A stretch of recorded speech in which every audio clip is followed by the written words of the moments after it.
New York, big city of dreams. I'm coming straight out.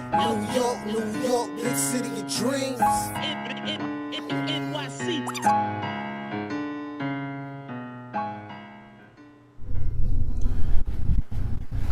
I can't go home. She expect me to be my father, but I ain't him. You ain't him. I mean, the way he is and it just ain't in me. What's between you and Michael? Mike ain't Mike no more. He went hard on his boy last night. No. Well, Mike ain't Mike no more, man. Mike no more. Damn, man. Why he lost Mike to the streets, man? Why, Mike? What's going on? This is Jailers from Nick of Time Show here, giving you that Knicks talk just in the nick of time. And if you didn't know, man, it's a special day. It's a really special day, man. We have a special guest that's joining us today. Before we go, we're gonna do, you know how you in rap when like the guy who bodies the verse goes last. We're gonna introduce him last. All right, that's how we're gonna do it. So first and foremost, we already have the Raw metaphor. My man from the YouTube across the street is the Raw Hebrew remnant. What's going on, Raw? What's going on? Honored to be here with y'all and my man, who you gonna introduce? Honored to be here. Exactly. And of course, you already know who this is, man. We have the man, the myth, the legend, the guy with the stats and the facts. Ryan G in the building. Glad to be here tonight. That's right. Damn right, he's in the building. And you know what? And of course, the man of the hour. All right, fellow Knicks fan. You seen this man in the Killer and the Bee. You seen this man in The Wire. This man was a Knicks City dancer. You didn't even know that. You didn't even know he was back out. You didn't know he was dancing background for Alicia Keys. You didn't know that. You didn't know that. You didn't know he was the one, man. He's the one. The only Julito McCullum. Gunshots. Welcome. Oh, this is real Brooklyn. The gunshots. It's Brooklyn. Yo, yeah, for real. Celebratory gunshots, man. Here we go. Oh man, Jay Ellis, Ryan, my brother Raw. So good to be here with y'all, man. You know, I'm a fan of all of y'all work, and I've been watching and like just y'all are true Knicks fans. So anytime I could come and chop it up with some true Knicks fans, it's always a pleasure. So thank you for having me, man. Absolutely, man. It's a pleasure having you with us, man. And you are, I didn't realize you was a Knicks fan like that, but you are really into this thing. You was, I saw like you was last year, you was rolling in the playoffs, right? You was celebrating with the fans outside, the playoffs amongst the people. Y'all, I've been almost, I'm not every home game, but I've been at maybe 70% of the home games for like the last 7 years. Wow. Yeah, man, I'm a diehard Knicks fan, man. Like you said, Knicks City dancer. I was even in a junior Knicks summer camp back in the day. You know what I mean? So I've been around, man, and I love this team. You know, and I'm sure throughout this episode we're gonna talk about how much we all love the team. But it's always, I just got put on to the YouTube world, the Knick Nation YouTube world this last season, and I love it, man. I'm so happy to realize that. Imagine, I didn't know this existed. I had to listen to First Take every day. In ESPN man. every day. So when I don't even remember how I found it or who I found first, but now I no longer watch ESPN. I no longer watch FS1. You know what I mean? Y'all are the go-to. So it's always a pleasure to talk with y'all for sure, man. Yeah, absolutely, man. It's just useless at this point, man. You can get more information following Knicks content creators on YouTube in 20 minutes than you can watching like an hour of ESPN. Yeah, for real. And that's a fact. So follow all the Knicks content creators. Follow these guys on Twitter, man, and you'll definitely learn something. But let's get into it, man. Let's get into the Knicks stuff. We're gonna talk about everything, man. We're gonna talk about the Wire stuff. We're gonna talk about your Knicks fandom. We're gonna hit it all. Let's do it, man. I'm gonna start it off with the summer antics, because this summer we made some moves. A lot of this summer was based on continuity. We brought back a lot of the same players. You know, we let Reggie Bullock go, but we got Alec Burks here. You know, we signed Ernest Noel. Derrick Rose, he came back for 3 years. So, and we signed some hitters, man. We signed Kemba Walker and Evan Fournier. So what offseason moves do you feel you were most excited about? Oh man, all of them, to be honest. But if I had to pick one, I'm gonna go with the Kemba Walker signing, man. man. It was a dark horse for all of us. You know, I watched, like I said, I watch everybody, all the Knicks podcasters almost every day. Not one person brought up Kemba Walker when it came to like who could be our starting point guard this season. And to get such a perfect fit, you know what I mean? I think, in my opinion, we needed a scoring point guard. You know what I mean? We needed a point guard that could put the ball in the basket. He's not the greatest playmaker, but at the same time, what he doesn't give us on the defense and the playmaking, he gives us on the scoring. He gives us on the locker room guy. He gives us on, just all around energy. And I think that's really what we needed. To get a point guard that, like, born and raised in New York, that's what I wanted. I wanted somebody who wants to be a Knick.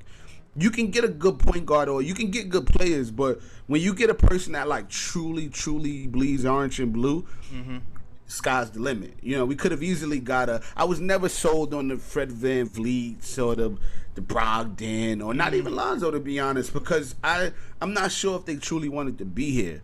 The fact that we got somebody that's born and raised here, I think the sky's the limit. So I think that was my favorite signing of the year, of the offseason. But that's just like, we have so many. I could pick any of them, all the way down to like Jericho Sims. You know what I mean? So, right. So I'm happy, man. I'm a happy camper right now. Nah, I agree with you, man. That was a huge signing for us. Really under the radar. Kind of shows the savvy of our Knicks front office, man, because nobody, like you said, no one was even looking at Kemba Walker. And to upgrade our roster like that, to get rid of Elfrid Payton. You said the name. You don't say his name. My bad. Don't say his name. It's like Candyman. Don't say it. Don't say it. My bad. To get rid of he who should not be named. My bad. Thank you, sir. Thank you. And a friend in Reggie Bullock, who was a guy who's a defensive guy who shot threes. It's a big deal for us because, as you know, like, we really struggled with making shots and creating open shots in the playoffs, and that kind of frees up Julius Randle to kind of do what he does. You know what I mean? 100%. 100%. I'm happy that we now have options. And I love Reggie Bullock, man. I'm actually sad to see him go, but come on, Evan Fournier is a major upgrade. You know what I mean? And we now have options. We now have guys that they're not just going to sit in the corner and wait for the ball. They're going to make some plays. They're going to cut. Like, if you look at, I don't want to talk down on them, but if you look at Reggie, if you look at some of our wing guys, all they did was stand in the corner. They wouldn't even cut. They wouldn't even do like a back door, right? Yeah. Now we got guys that are just, they're gonna make offense happen. And I think now it's only gonna turn Julius's game like up 30. And I just can't wait to see RJ Barrett, man. I'm sure we're probably gonna go into it, but like, RJ Barrett is going to benefit the most off of the new signings. For sure. You think so? You think he's? I feel like RJ. You tell me what you feel, fellas. But I'm kind of worried about RJ. Like, you know what? Not worried as in Listen, when you get new players, right? The pros and cons of getting guys who are good with the ball. It makes it easier for other players around him to kind of just fall into a natural, kind of fall into a catch and shoot, cutting off the ball roll. Cons, sometimes if you had a guard like RJ Barrett, right, and we're trying to look for him to develop into a guy who can kind of score off the dribble. If there's other guys who can score off the dribble more, there might not be as much need for him to utilize that skill throughout the season. So I do have question marks on the usage rates of RJ and Randle moving forward. And I think ultimately we're gonna have a better team. I think ultimately we'll have a better team. You know what I mean? Like, it's gonna be easier for these guys to get buckets. But long-term projection, figuring out like how to create space off the dribble, how to do things like that. I'm not sure if that's going to hurt that part of his game in the long run. Am I crazy for thinking that? I don't know. Ooh. Well, hey, Alex, go ahead, Ryan G. I just wanted to say that I do agree to a certain extent because, with Kemba, with Fournier on the floor, RJ is going to have less opportunities to score the ball. But at the same time, I think it'll make him a more complete player because he's going to have to learn more how to spot up shoot. You know, if he's wide open in the corner, learn how to knock down open shots. And then on top of that, with Bullock gone and with Fournier and Kemba into the lineup where they're not really great defensive players, I think that's going to put more pressure on RJ to actually become better on defense because he's going to have to take that role to lock down the other team's best wings. So so RJ, like, he may get less opportunities, but I think at the same time it'll make him a better player because it'll force him to improve in different areas of his game where he's not that great in at the moment. That's all I'm saying, really. That's all. RJ's gonna be fine. I'm not one of those guys who's like, "Ooh, put RJ in a trade package." For, I'm not on that trade. That's drastic. Too drastic. I'm not on that trade. I'm just saying, if you look at RJ at Duke, and you look at RJ in playing situations where he's playing with a lot of good players, he shines. And so you putting him on the floor for the first time. I mean, bless Reggie Bullock, he gave us his all, but he could not go off the dribble. He definitely had his limitations. So you're replacing him with guys that could go off the dribble. I think, like, when you saw RJ with Zion and with Cam at Duke, you're going to see a pro-level version of that when he's playing with better players. And so I'm expecting RJ to have I don't know what his stats are going to look like, but he's going to be much more dangerous. You can't sleep on him. He's going to hurt people. He's going to shot. I think he's going to rise to the top in this situation. Yeah. If I had to say anything about this, is if we look at the defensive part of how RJ was played, they had to sag off of Elfrid Payton every play. They got the chance to sag off, and RJ was, for the most part, double teamed the whole game because Elfrid's defender is usually right next to RJ, right? Mm-hmm. Now that every defender has to play one-on-one against us because we have so many threats, RJ is gonna shine, man, because he has so much room to work now, as opposed to Elfrid Payton's defender sagging off, waiting for RJ to come into the lane, swiping at the ball. It's just going to be a completely different ball game. So that's why I think RJ is going to probably benefit the most. For sure. Now, this is the first year that he's going to really see NBA space. That's true. That is true. Yeah, man. He played almost every minute with Elfrid Payton. You said his name. You said. Oh, you're right. Should not. We're cursing now. 3 years. We're cursing. Oh man, but you're right, guys. I thought the secondary playmaking for RJ Barrett. I think he's really going to eat off of that. I guess my question mark would be the initiation thing. I'm not sure how many touches he's going to get to be initiator. Yeah. But I do feel like his secondary playmaking should take a jump. His percentages were kind of already insane last season. So imagine him getting better this season is woof. But he shot 40%. It should be. He shot 40% from the three for the last 3 months, 2 months. Yeah, exactly. That's huge, man. Imagine that with Kemba going into the lane, defense is collapsing. He passes that thing out the arc. I don't know. Did y'all just see the highlights from his run last night at Drew Hanlon's? I was checking that. He was playing with a bunch of guys. On. And you notice he was playing with a bunch of really good players. Kelly Oubre, Jason Tatum. He playing with real defenders, and almost every shot highlight you see of RJ last night was a 3-point shot. Yeah, I'm with it, man. I'm excited. Been working on it. Yo, I hold expectations, Blair. When I see those workout videos in Offseason, I get really hyped. I don't want to start naming names like from last season that I got hyped over from workout videos because they're not even here no more. Yeah. But that got me hyped too before when he started jump shots, and then we came here and he was tossing up bricks. But you know what? RJ has proved himself. RJ has proved himself. He's gotten better every year. So I fully expect this man to be better this year going into this season, for sure. But let's transition into something else. Let's transition into Julius Randle, because I don't know about you guys, but I was low on the Julius Randle totem pole last season. And it's funny because I learned Julito. Y'all don't know, but Julito, he interviewed Raw last season. He has his own YouTube channel. And he interviewed Raw last season. And it's funny when you're watching those interviews, it kind of puts you back in that mind state. Yeah. We were going in on Julius. Yo, y'all was going in. We was going in on Julius. But I can't even be mad because I was going in too. It was I can't. That was me. You was me. Yeah. We was the same. Yeah. And this season, this man, past season, he's been second team All-NBA. His defense has improved. His 3-point shooting has improved. His mid-range has improved. Everything has improved across the board.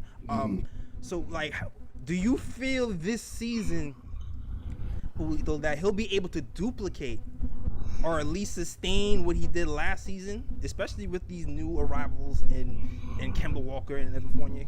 Yeah, I think he will. For me, it's all about chemistry. It's all about the connection, right? That's why I'm so happy we got a guy like Kemba. My thing is, I knew we were gonna get a new starting point guard. I was nervous about who that was gonna be. If it was gonna be a rookie point guard, I was like, will Julius trust them enough to allow them to orchestrate the offense? Would it be a guy that he thinks he's better than? So it's that dynamic. The fact that we got a guy like Kemba, who's probably one of the nicest basketball players in the world, he's a proven winner, right? He's been in really tough games. He's won in for the most part, he's won in every level of his game. That's just the perfect fit for a guy like Julius Randle. He's going to trust Kemba enough to say, you got it. I'm going to follow your lead and let's do this together. It's a perfect fit, and I think it's of course his scoring won't be the same, right? Yeah. It's just going to be a lot more touches for Kemba and Evan because they're ball dominant players, and they get off during, they do their work with the ball in their hand, right? So it just won't be the same amount of touches, but I think Julius is a smart enough player to learn a different way and a different style, right? If you can see, he's played with Anthony Davis. He played with Kobe Bryant. If you don't know how to play off ball with a guy like Kobe Bryant, it's like, right? That's a fact.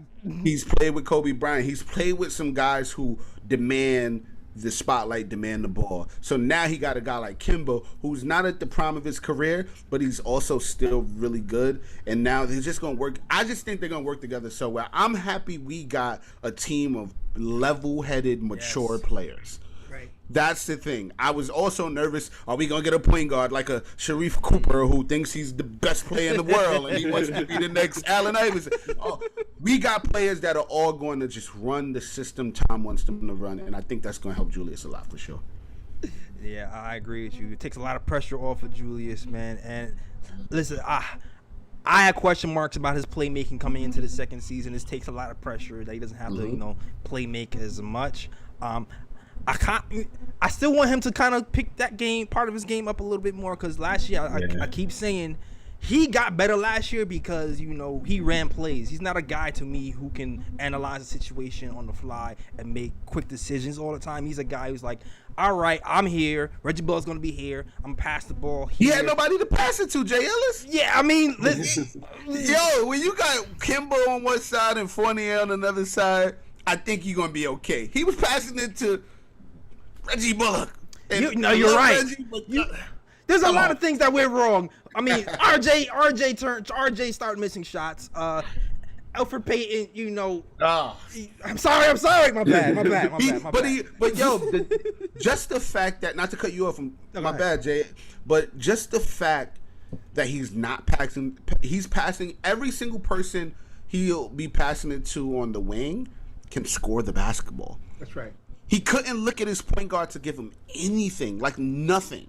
Yeah. That's just that change alone, it gives everybody on the floor confidence. I wouldn't be surprised if Mitch starts scoring at a kind of, not a high level, but just giving us a little bit more than he has, because everybody's confident on the offensive end now. That changes the game. No, Mitch is going to eat this season. Contract year, that's the recipe for a season, man. Contract year, he gained 600 pounds of muscle. He's eating people for lunch now. Like, this man's big as hell. He's trying to get his money this season. He want to eat for real. So I expect big things from Mitch this season, man, for real. But yeah, go ahead, Ryan. I know you got a question coming up. Yeah, so basically elaborating off of the whole Julius Randle thing. Julius Randle had his breakout season last year. So my question to you, Julito, is which Knick do you predict is going to have a breakout season this year? That's a really good question. I think I'm going to go Mitch. Yeah, I'm going to go Mitch. I just think all the stage is set for him more than others, right? In my opinion, I think the fact that it's a contract year, like you just said, Jay Ellis, the fact that he now has a guy like Nerlens Noel, who we know can be our starting center because we watched him be the starting center for the last 40 games, right? Right. The fact that he's now has playmakers that are going to pass him the ball.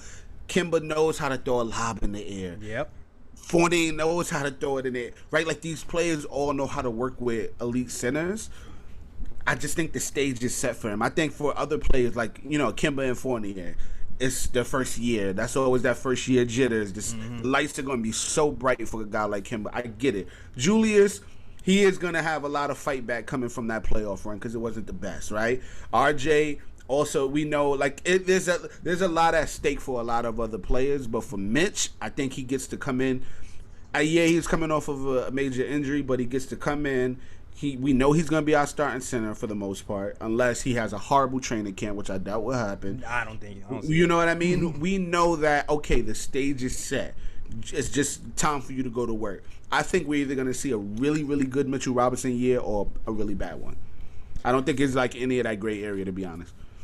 Yeah, I'm with you. I'm with you on that. I expect Mitch to eat, especially as RJ and Mitch already have a thing going too, where they have a nice little chemistry too. So I fully expect Mitch to eat, and I want to be if they've been teasing that Mitch jumper for like a year. They've been teasing that Mitch jumper for a year. I don't think he needs to have the jumper per se to be effective.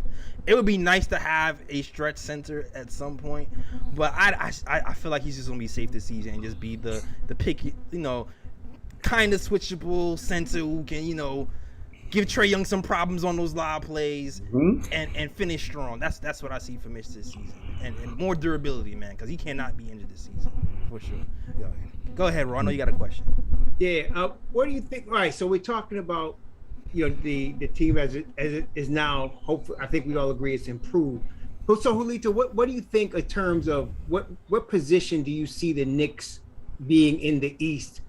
Come May and June. Yeah. Oh man. I've projected. I think we're gonna get 53 wins. Okay. I know. Let me explain. Let me give some context to my projection. I like it. I'm all in with that. I'm all in with that. Okay. Let me give some context to my projection. Last year, I wasn't as active on the Knicks Nation like I was this year, but I did predict that the Knicks will get 40 wins, and everybody laughed at me. Everybody said you're bugging. What are you talking about, right? I just knew that with a guy like Tom Thibodeau, we can't be a horrible team with a defensive coach, a strong mind. We were always just lacking a coach that held players accountable. That's it. We had one. It changed the game. So because I made a bold statement like that last year, this year, to answer your question, I think we're going to be third in the East. Let me explain why I say this. Let me explain why I say this, right? The New York Knicks is probably the only team especially the Eastern Conference, but we're one of the only teams in the league that we are going into the season from an even playing field. We're like, every team, if you look at it, they have some Achilles heels, right? The New Jersey Nets, right? I don't call them Brooklyn Nets. They're the New Jersey Nets. Yes. The New Jersey Nets. Wait. Before you go on, we call them here the Brooklyn paint jobs. That's what KOT calls them. You know what I mean? Whichever way you want to call it. But go ahead. New Jersey Nets. They got injuries to deal with all season. They got it. DeAndre Jordan is probably going to get traded, and I know that's going to cause a rift amongst the players because the reason a lot of them came was because DeAndre Jordan, right? He was a nucleus of that team. They're about to lose him. That's going to change things. Miami's just too new. Great players. They got to figure it out, right? So I think they're going to do well in the playoffs, but leading up to the playoffs, they're going to have their bumps. Y'all see what's happening with the 76ers. Ben Simmons has literally reported he's not coming to training camp, so trade me. That's going to cause a rift, and you're not going to get back anything equal up to a Ben Simmons, so they're probably going to take some shorts that they probably won't have a good enough team to do well. Then you have Atlanta. They're young still. Yeah, an Atlanta hater. I just think it was a fluke. I think their run was a fluke. I don't see it repeating. Who else? Boston Celtics probably won't make the playoffs. The Hornets is too new. Yeah, they're gonna be good this season. The Hornets. I actually really like that team, and I think they're gonna be fun to watch. I just think they're 2 seasons away, 1 to 2 seasons away. Right. Who else is there? You know what I mean? Indiana's not getting a third. You know, I just think the Knicks are going into the season leaps and bounds ahead of most teams, and because of that, I don't see why we can't get the 3rd seed. Right, that's right. I think I agree with you on all points, 100%. I think we don't need Mitchell Robinson to do much more than he can do. Just need him to play 70 games. If he can get him to play 70 games, we're gonna be rough, man. We're gonna be rough. But okay, so all right, now that's Julito. I feel kind of guilty because you and I thinking exactly the same way. Now, what do you think about the rookie that we got? I love him, man. I'm Team Deuce, man. Like, yo, bro. Like, you've been Team Frank. Like, you've been Frank. I'm Deuce. Yeah. Yo, I have never felt this way about, like, a rookie player on this Knicks. Like, and I get annoyed usually when people are, like, gung-ho over a player. I just know under Tom Thibodeau, that kid is going to shine. He does everything well. But his defense, his tenacity on the offensive end, he can hit a 3. He can go to the basket strong. He has good size. Yo, I'm Team Deuce all the way. And IQ, let me tell you something, sir. Uh-oh. Wait, do I gotta... Let me tell you something, sir. Do I have to get the smoke ready early? Let me tell you something, sir. You better play well. Because I was talking... I forget who I was talking to, but I think when I was on the... Knicks Film School, I was saying to them, like, everybody's boastering about, oh, look, every time IQ goes off the floor, Tom Thibodeau is talking to him and he's grooming him. I used to play ball, right? I look at it like when the coach talks to you so much, it may not be a good thing. You know what I mean? He's on the, as soon as he gets off the floor, Tom Thibodeau is like literally beyond to him. Right. And I look at it like, because he's trying to. Yo, if we as fans notice what a guy like Deuce McBride is doing, imagine what Tom is seeing. He's seeing a game completely different from we are because he has 40, 50 years of experience. We seeing it just based off of our love for the game. Tom is noticing what Deuce is doing out there. And Tom is like, yo, that's my point guard right there. That's right. That's my point guard right there. I'm just saying, I hope, because I want IQ to succeed so much, but Deuce may be taking some of those minutes because he may be taking. If you need a stopper, you know what I mean. Kemba ain't stopping nobody. Neither is Derrick Rose. If you want a stopper for the last 3 minutes of a game, you know we going up against a Trae Young. We going up against a Kyrie Irving. You may need. I don't know if he's going to trust IQ out there because IQ got smoked when it came to in-game decisions, man.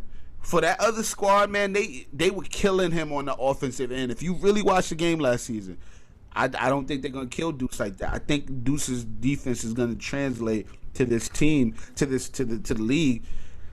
IQ better beware, man. Listen, don't let him stop popping them threes off the dribble like that. Oh my gosh, man.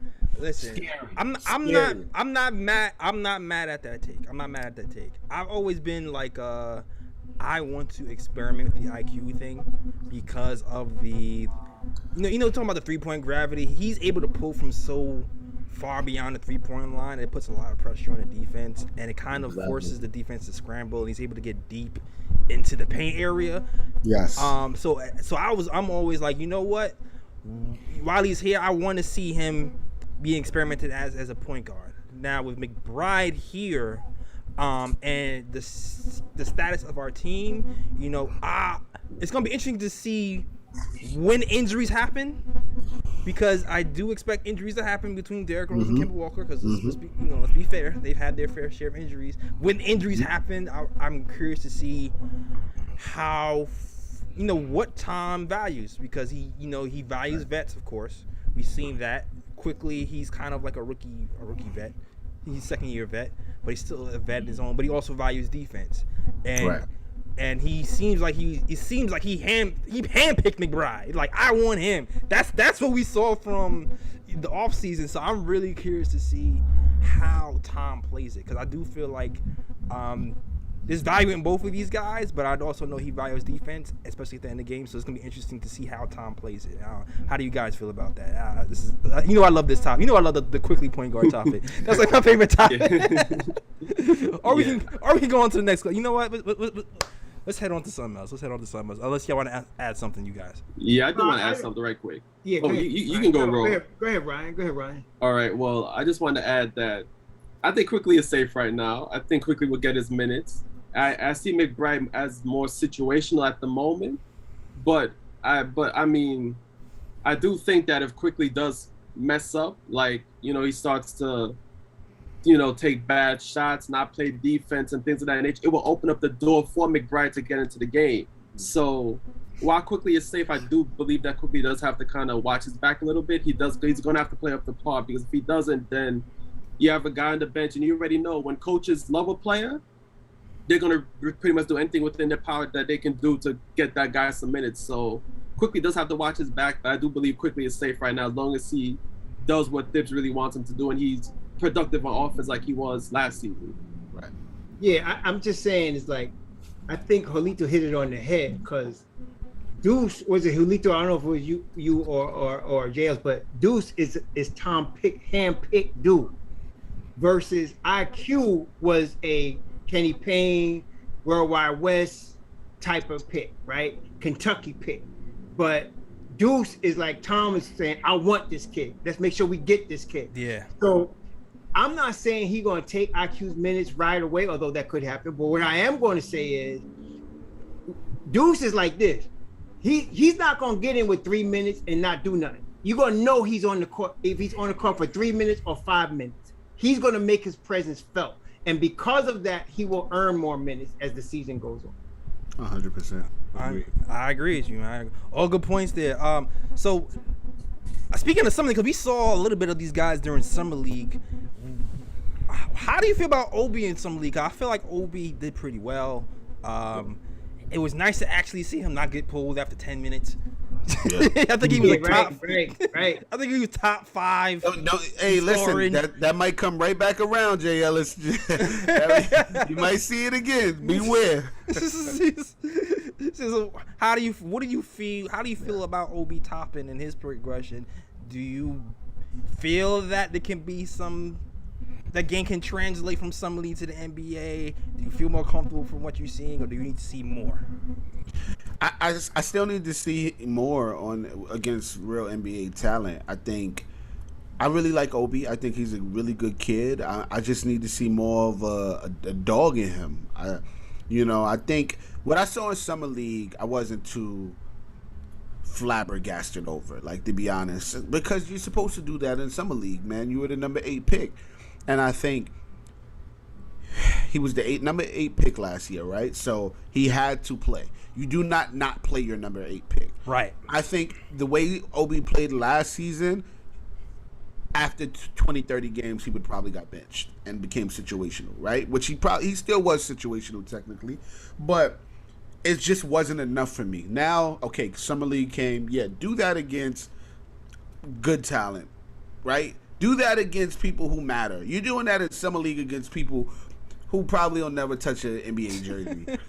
But if you notice, when he went head-to-head against Scotty Barnes, he didn't look that great, right? He didn't look as amazing as he looked against whoever from the Rockets or whatever, not the Rockets, but Cleveland when we played them, right? So I think Obi needs to get a little more grounded in his game, right? I think Obi needs to trust his shot a lot more. I think Obi needs to trust his team as well. I want to see the more playmaking Obi, right? I want to see, because he's so athletic, right? He's going to draw so much attention. I just want to see a little bit more of Obi creating for others, as opposed to always getting the ball and thinking he needs to go and get his. That's not the NBA. Sometimes you need to figure the game out for everyone on the floor, not just you. You know, so I'm excited to see Obi this year. There were times last year where I wanted to rip my hair out watching Obi Toppin. To be honest, like I was annoyed from Obi continuously. I pray we don't have that, even if it is 10 minutes a game, right? Like even if it is 10 minutes a game again, I just want Obi to have productive minutes on the floor, as opposed to him getting on the floor and Julius is literally he's on the edge of his seat because he knows he's about to get called back in. I want Julius to be able to get some breathing room this year, and I want Obi to really excel in the confidence.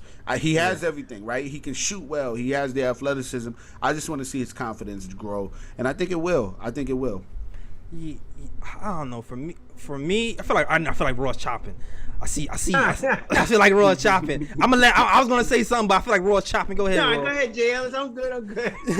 When he started moving, he's like, "Oh, I gotta get in." He's like, "Get me in the game." No. Coach. I'm just thinking. Yo, here's my take on Obi.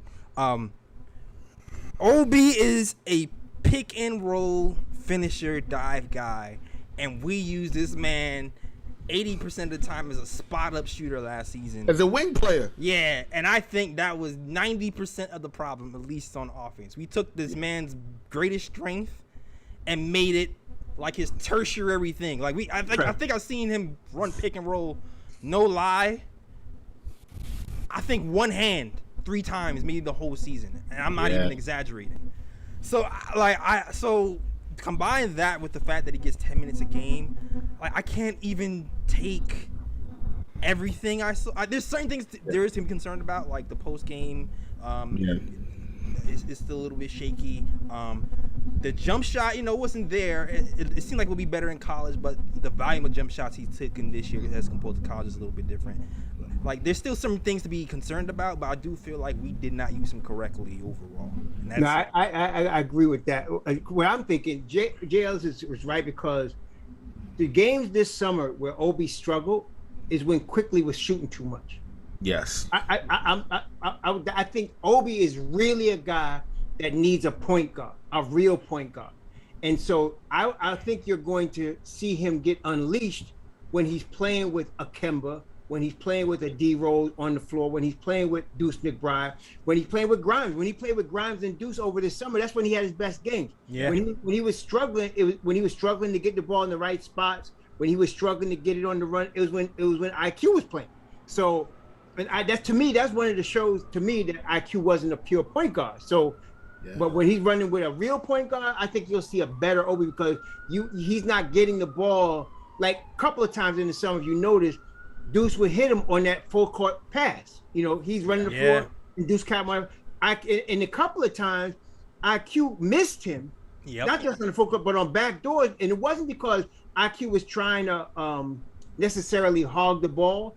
He wasn't playing it the way a point guard would play. Yeah. He wasn't looking for it. Yeah. You see? So I'm saying, let him run this year with a point guard. Let's see what he does, because I'm thinking he's going to be much better with a real point guard. Yeah. But let me ask you this.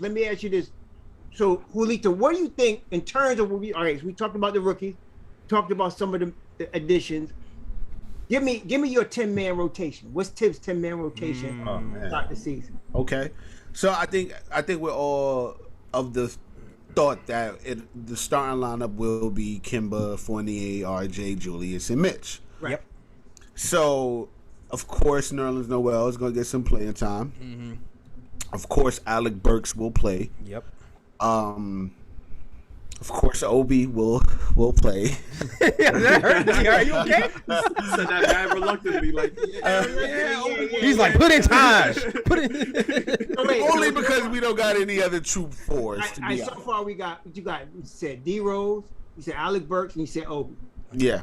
Okay. Yeah. So that's 9. That's 8. That's 8? Yeah. Okay. So then I think I think the rookies will be situational. Just off GP, because it's Tibbs is he wants to remain to give confidence in a guy like an IQ and a guy like a he doesn't want to strip away their heart, right? Take their soul away from them. So early on, IQ is going to get those minutes. I think Grimes, Deuce. Jericho, of course, will be. He's on a 2-way contract, so he's gonna be back and forth from Westchester, and I think those guys will be situational. I think IQ will definitely get his playing time early on. All right, so that's nine. And Derrick Rose. Derrick Rose. I think Derrick Rose is 10th. It's Rose, IQ, Burks, Obi, Nerlens. It's gonna be the same. It's gonna be the same bench from last year. Yeah, it's gonna be the same team, and I think they like that. The fact that they're basically coming in with the same as that bench from last year, and we just added 2 players. And I think that's also back to that conversation about where we will be seated. I think that is going to be the deciding factor for us. The fact that we are so consistent as opposed to these other teams. But yeah, I think he's going to go with those guys on the bench. I think it's IQ's spot to lose. It's IQ's spot to lose. I do think if we're going to see anybody crack that rotation, it is going to be Deuce. Yeah, I agree. It's going to be Deuce. I think Grimes is... I like Grimes. I think he's just a little bit too raw for a Tibbs kind of, you know what I mean? A Tibbs rotation. He got a few years before Tibbs will trust him enough to put him out there, because that wing position is like, I think for some reason that wing position is Tibbs' favorite position. Like, you see what he did with Jimmy Butler. You see, like, he just loves those wing guys because they're able to defend the best players on the opposite team. I don't know if he's gonna trust Grimes enough for that, but I think Deuce is gonna break the rotation. And listen, we got champagne problems, fellas. Think about like how deep this team is. How before we were just hoping we could get a good, solid starting lineup. Now we got arguments about like our entire bench could start technically, right? Outside of Julius, like our entire bench could start, and that's a great problem to have. Yeah, it's definitely a great problem to have, yo. Go ahead, Rye. Yeah, so as you know, the Knicks roster is deep this season, but Thibs is notorious for playing his starters crazy minutes. Like Julius Randle was playing like 37 minutes last year. So my question to you is, with the deep roster, do you think Thibs will actually curb his minutes plan a bit and actually kind of split the minutes in the middle, or you think Thibs is going to be same old Thibs, playing my starters these crazy minutes and have the bench guys play like maybe only 10, 15 minutes a game? No. Those starters will play 30 minutes a game, and everybody else will get in where they fit in. Like, that's my thing, and I said it on every podcast, and I'm going to repeat it on this one. As Knicks fans, we have to stop thinking our narrative is correct and start watching what we do as a team. Start watching what Tibbs does. We wanted IQ to be the starting point guard all season. It never happened. I did. Until Derrick Rose got here. Until D Rose got here, right? Like, we wanted these players. We wanted so much for Tibbs to be our kind of coach, and Tibbs is Tibbs' kind of coach. If you look at it, I mean, even before the season started last year, everybody was like, yo, Knicks fans, y'all better, like the Chicago fans, the Timberwolves fans was like, yo, Tibbs' rotations are mad tight. Y'all gonna get annoyed. And we was like, no, but after 10 games, we saw how great Quickly played. Quickly's gonna get minutes. He never broke that starting rotation. Never. He got minutes. He did get minutes, but he didn't break the starting rotation. No, you're right. He started like 2 games. Yeah. His favorite player, Tibbs' favorite player in the world, Derrick Rose, started like 3 games. Yeah. We talked about it on the program last season. Like, we talked about, he's like, man, Elf is still starting, and his favorite player ever is on the bench. Once I started seeing that, I was like, okay, this is so we think like IQ or Deuce is gonna break that starting lineup. You know what I mean? It's not happening. So I think they will get heavy minutes. Like, even with the press conference situation where he's like, Kemba will play. And everybody's like, yeah, he's just saying that. No, Kemba will be playing. I'm scared. Kemba will be playing. Kemba will be playing back-to-backs. Kemba will be playing. Like, he's dead serious. He was not joking. So I think Tibbs is just who he is. And, you know, we at this point, we got no choice but to live and die with Tibbs. And I think it's going to do well. I'm just praying. I'm praying to the knee gods that everybody's knees stay intact. Because we got, like... Super chats. We're going to put in for the super chat. We're going to pool our money for a spare set of money together.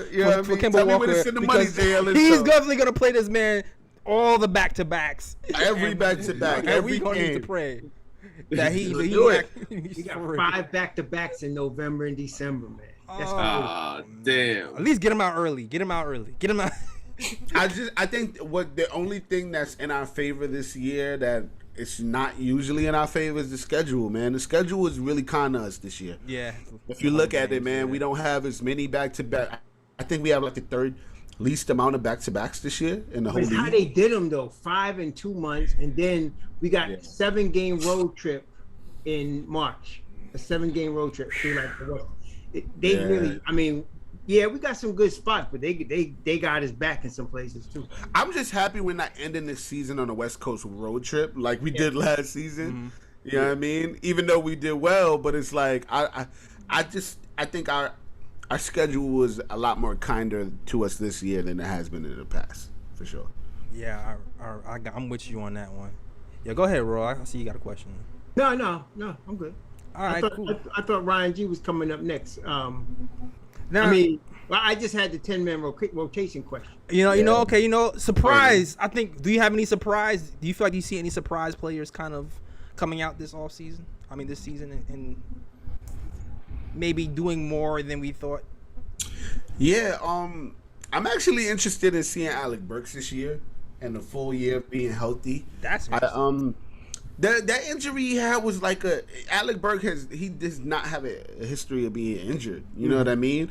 And then he tweaks his ankle and he's messed up, and I think he never really got his feet back after that. You know, no pun intended. So I'm excited to see Alec Burks this year. I really love the Burks pickup early on. I really love the fact that he's like a journeyman, but I think he's found his way here in New York because we actually allow him to do what he does.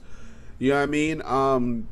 So I'm just hoping, he's coming behind RJ, and I'm really hoping RJ turns up, but that bench mob is going to be sick. Yeah, man. Oh yeah. Yeah, man. That bench mob is like, I'm actually more excited to see the bench than I am the starting lineup. Just because I'm excited about it all.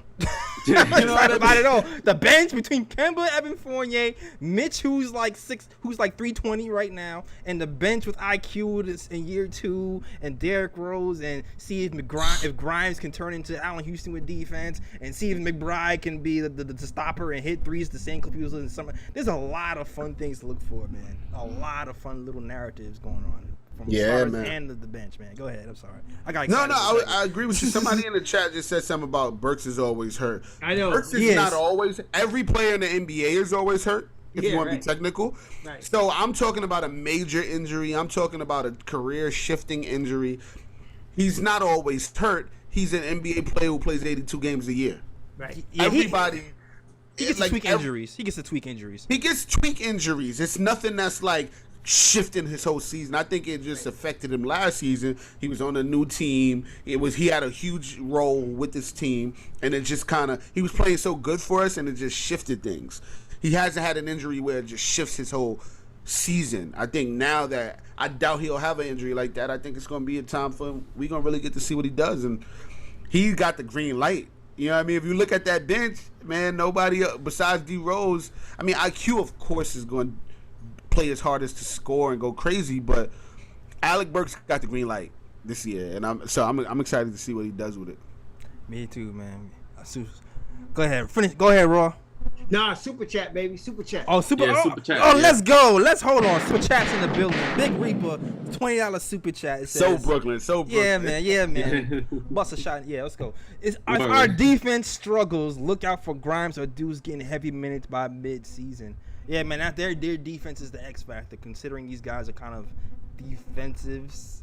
I want to say specialists, more so deuce. Because, considering the makeup of our team, we lost Reggie Bullock. He likes to go with defensive lineups at certain times. I could see Tom experimenting with the defensive lineups in spots. So I can see, I don't know, like, I have no idea where this is going. I can see a midseason thing where he gets some defensive minutes. But I also seen, like what you said last season, where he rode with Elfrid Payton. I mean, like, dang, it's like Candyman for real. He rode with for like a year, and things changed. He wanted things to change, and things just didn't change. So I can see it both ways for me. It's a tough one, man. I want everybody on the team to play. Like, I want Jericho Sims to get so many minutes. It's just he's a bully. so many players on the team, man. We deep, man. We've never had this before, in my opinion. Like, when we're like every like, I'm actually like hoping that somebody gets tired one game and they're like, yo, let Deuce get the starting position. You know what I mean? Like, it's just so much, and but my thing is, I don't want us to have a situation like a Kevin Knox. And we got Kevin Knox on the team. Yeah, right. I forgot about him. Yeah, I forgot about. I'm sorry, man. That man going. I'm sorry. There's no way. I just don't see a path for him. Yeah, I don't see it. I don't see it. He's not gonna be. I can't even see him beating Grimes for minutes this year, man. I just don't see it. I just don't want us to have a situation like we had with Kevin, where he's so deep. He's so like. We put him on the bench for so long and he forgets how to play basketball. You know what I mean? Like, if we're not gonna play the kids, I'm okay with them going to the G League for a few games. Yeah, just go down there, just go get some run, man. Turn up. Like, let's not just bury our guys on the bench because they're just not gonna be. I think less activity means less confidence, and when these guys lose confidence, man, it's tough to get back. And I think that's what happened with Frank. Frank should have been in the G League, man. Send him in the G League. Go let him get some steals out there. Like, send Kev should have been in the G League, man. I just want these guys to get some runs. So that's the only part I'm nervous about. That's what other teams did. They did, like Toronto developed Siakam like that, and Anobi like that. Fred, all of those guys saw G League time, and so and now last year with Malachi Flynn, all of them saw G League time. So good teams do that. I'm hoping you're right, Julito, because I'd rather see them get reps in the G League than just ride on the bench. 100%. Absolutely. Yo, if I could throw something out real quick, the Cavs just signed Taco Fall. Stop playing. They got 400 centers. What are they doing over there? What are they doing, man? He gonna be in the G League, but that's just. I thought that was funny. 400 centers, 600 forwards. They just okay. They got a bunch of power forwards. They draft Evan Mobley. They got Kevin Love. They got I don't know. They just traded for who was this power forward they traded for? They just do Larry Nance. Larry Nance for some. They gave up Larry Nance. Oh, they got Larry Marketing. They got Larry Marketing. Marketing. So what are they going to do with all of these guys? I don't know, man. That's their business. They messed up. See, that was the point I was making about how the Knicks, we don't have log jams anywhere. That's right. The only all of our players that are situational, they're all situational by default, not because we're pushing players to like we are the team that is the most well-constructed team to me in the league right now. Even on the West Coast, Steph Curry and them, they ain't played together in 2 years. They got to figure that out. Right. The Suns are really great because they're running it back. The Bucks too. Okay, they're running it back, but like outside, like besides the Suns, the Bucks, it's the Knicks. We're the most well put together team. I like what I'm seeing. Yeah, man. Especially considering Super chat. Yeah. Especially considering Kemba and Evan Fournier. I feel like they only played 9 games last season, healthy. I think they had like number 2 best offense in the league. Or something they were like great together. Yeah, they were great together. Yo, shout out to the super chats. Let's go. $5 super chats from Mama Said Don't Trust You. Yeah, smart mom. All right. Kemba's home. We're winning multiple chips years to come, and Kemba will retire a Knick. Man, listen, man. Okay. We're not gonna argue with that. That boy jumped out the window. He jumped out the window head first. I love it. Yo, I love it. Let's go. I'm with it. I'm with the chips. We all about the chips. Potato chips, all type of chips. Yo, Ryan, ask your question, man. This is a good time for your question. Yeah, that's what I'm saying. It's like the perfect segue. So I just want to throw in a fun question right quick. The timeline. How long you think it's going to take for the Knicks to win their next championship? 2021, 2022. I'm about to say I'm a habitual window jumper. I think we're gonna make it to the Eastern Conference Finals this year. That's right, baby. Let's do this. I think we're gonna make it this year. Eastern Conference. I think this is a year. Injuries aside, if we're able to stay healthy, oh my God, I think we ECF, and because of that, give me 2 years, man. Give me not this season, not next season. I think the season after that will be contenders. All right. And if the Knicks are contending, listen, if you play an NBA Finals in New York City, you're not winning. You are not beating us in an NBA Finals. Talk your stuff. Baby. Don't let us get home court advantage. Don't do it. Do not let us get 5 games here in New York. You're not winning. Madison Square Garden, baby. Hey, listen, let me tell you something, bro. I was at the Garden, game 2. I felt chills on my body. The floor was shaking. The floor. I actually understood why we lost. You wasn't winning in that. It's too. You're too nervous. The floor was shaking, Jay Ellis. Ryan, the floor was shaking. It was I've never felt like nothing like that in my life. And I done been at Jay-Z when he came out in Summer Jam with Michael Jackson. You know what I mean? Right. It was unlike anything. So now, 2-3 years from now, we comfortable. We probably got another star to go along with the emerging stars like a RJ. Julius is giving you 25 a game off of 10 assists. Yes, get it. Maybe 10 rebounds. Get him.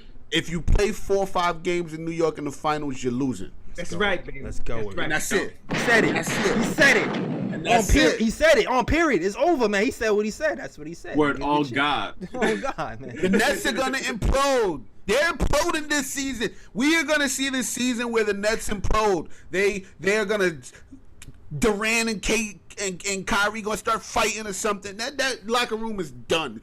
DeAndre Jordan was the foundation of that team. He's out of here. They're done. It's over. Gone. We are winning. Man. We are winning the finals within the next 3 years. I'll put money on that shit. Yo, I like it. I like that energy. Man, I'm all in, baby. I like that Real. energy. I like that energy. So I gotta salute the chat, man. We in all straight conversation. I ain't even acknowledge the chat, but I'm sorry we had a guest here today. I had to be polite to the guest. All right. So the salute to the chat, man. Shout out to D-Rod. Shout out to Sang Floyd 929, Rodney Sandin. That's my boy in real life. Shout out to Rodney. Still Dre, Tricky Nicky, Quiet Money. Everybody else was rocking with the KOT show, man. I see some people was in the queue who want to ask some questions. Let's do it. Yeah, man. Yeah. So I'm gonna bring them up, man. So Tricky Nicky, I know you've been patiently waiting, waiting in the chat, active, in the queue, ready to talk, ask some questions. So I'm gonna bring Tricky Nicky into the queue. This is his first time. I believe this is Tricky's first time. Let's go. All right, so Tricky Nicky, you are now live on the chat. Hit that KOT live button to get activated. Hit that KOT live button twice, and hit watch stream.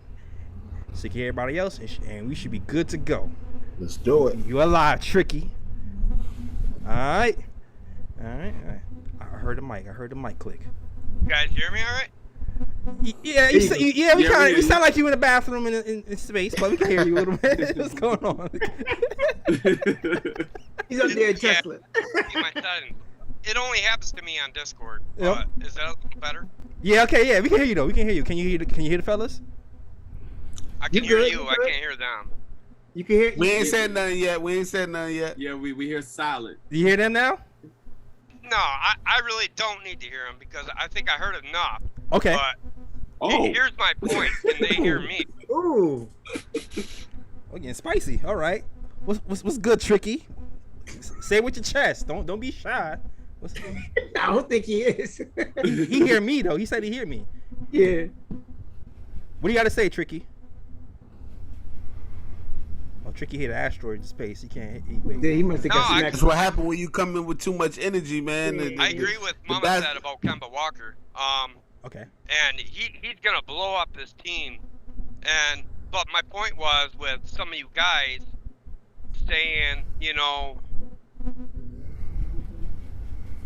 like Tibbs won't play 10 to 11. I think he has to with Obi and IQ. Mm-hmm. You feel like he has to play 11 guys? That is what you're saying.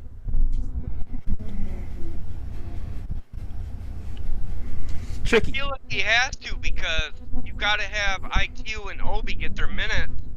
I mean, they're only second-year players. You have to have Grimes and Deuce, especially Deuce. He's got to get his minutes. But I feel like that's got to happen early in the season. Got to figure it out early because we got to create a you mean playoff early spot. like the preseason? I disagree with the 3rd seed. I could see it happening. I'm thinking more of 4 or 5 seed second round. But my honest question was to the, thank you, the Nick of Time show and Julito. My honest question right here is, do the Knicks suffer in defense if they do go to like say 10 or 11 guys? And that was my question. All right, cool. Yo, thank you, Tricky, for calling in. I know this is your first time. Tell them where you from again. Where you from, Tricky? Bad Axe, Michigan, but a Knicks fan since a kid. So, you know, I go Lions, go Knicks. Okay, all right, Okay. all right. I respect it. Michigan, Knicks Michigan's in the house. All right, you're a Lions fan. It's cool. But, you know, Knicks, we rocking with the Knicks, man. So shout out to you, Tricky. Julito mentioned 11 already. He said 10 and then he added Deuce. Yeah, so he's not a believer, man. He's not a believer, obviously.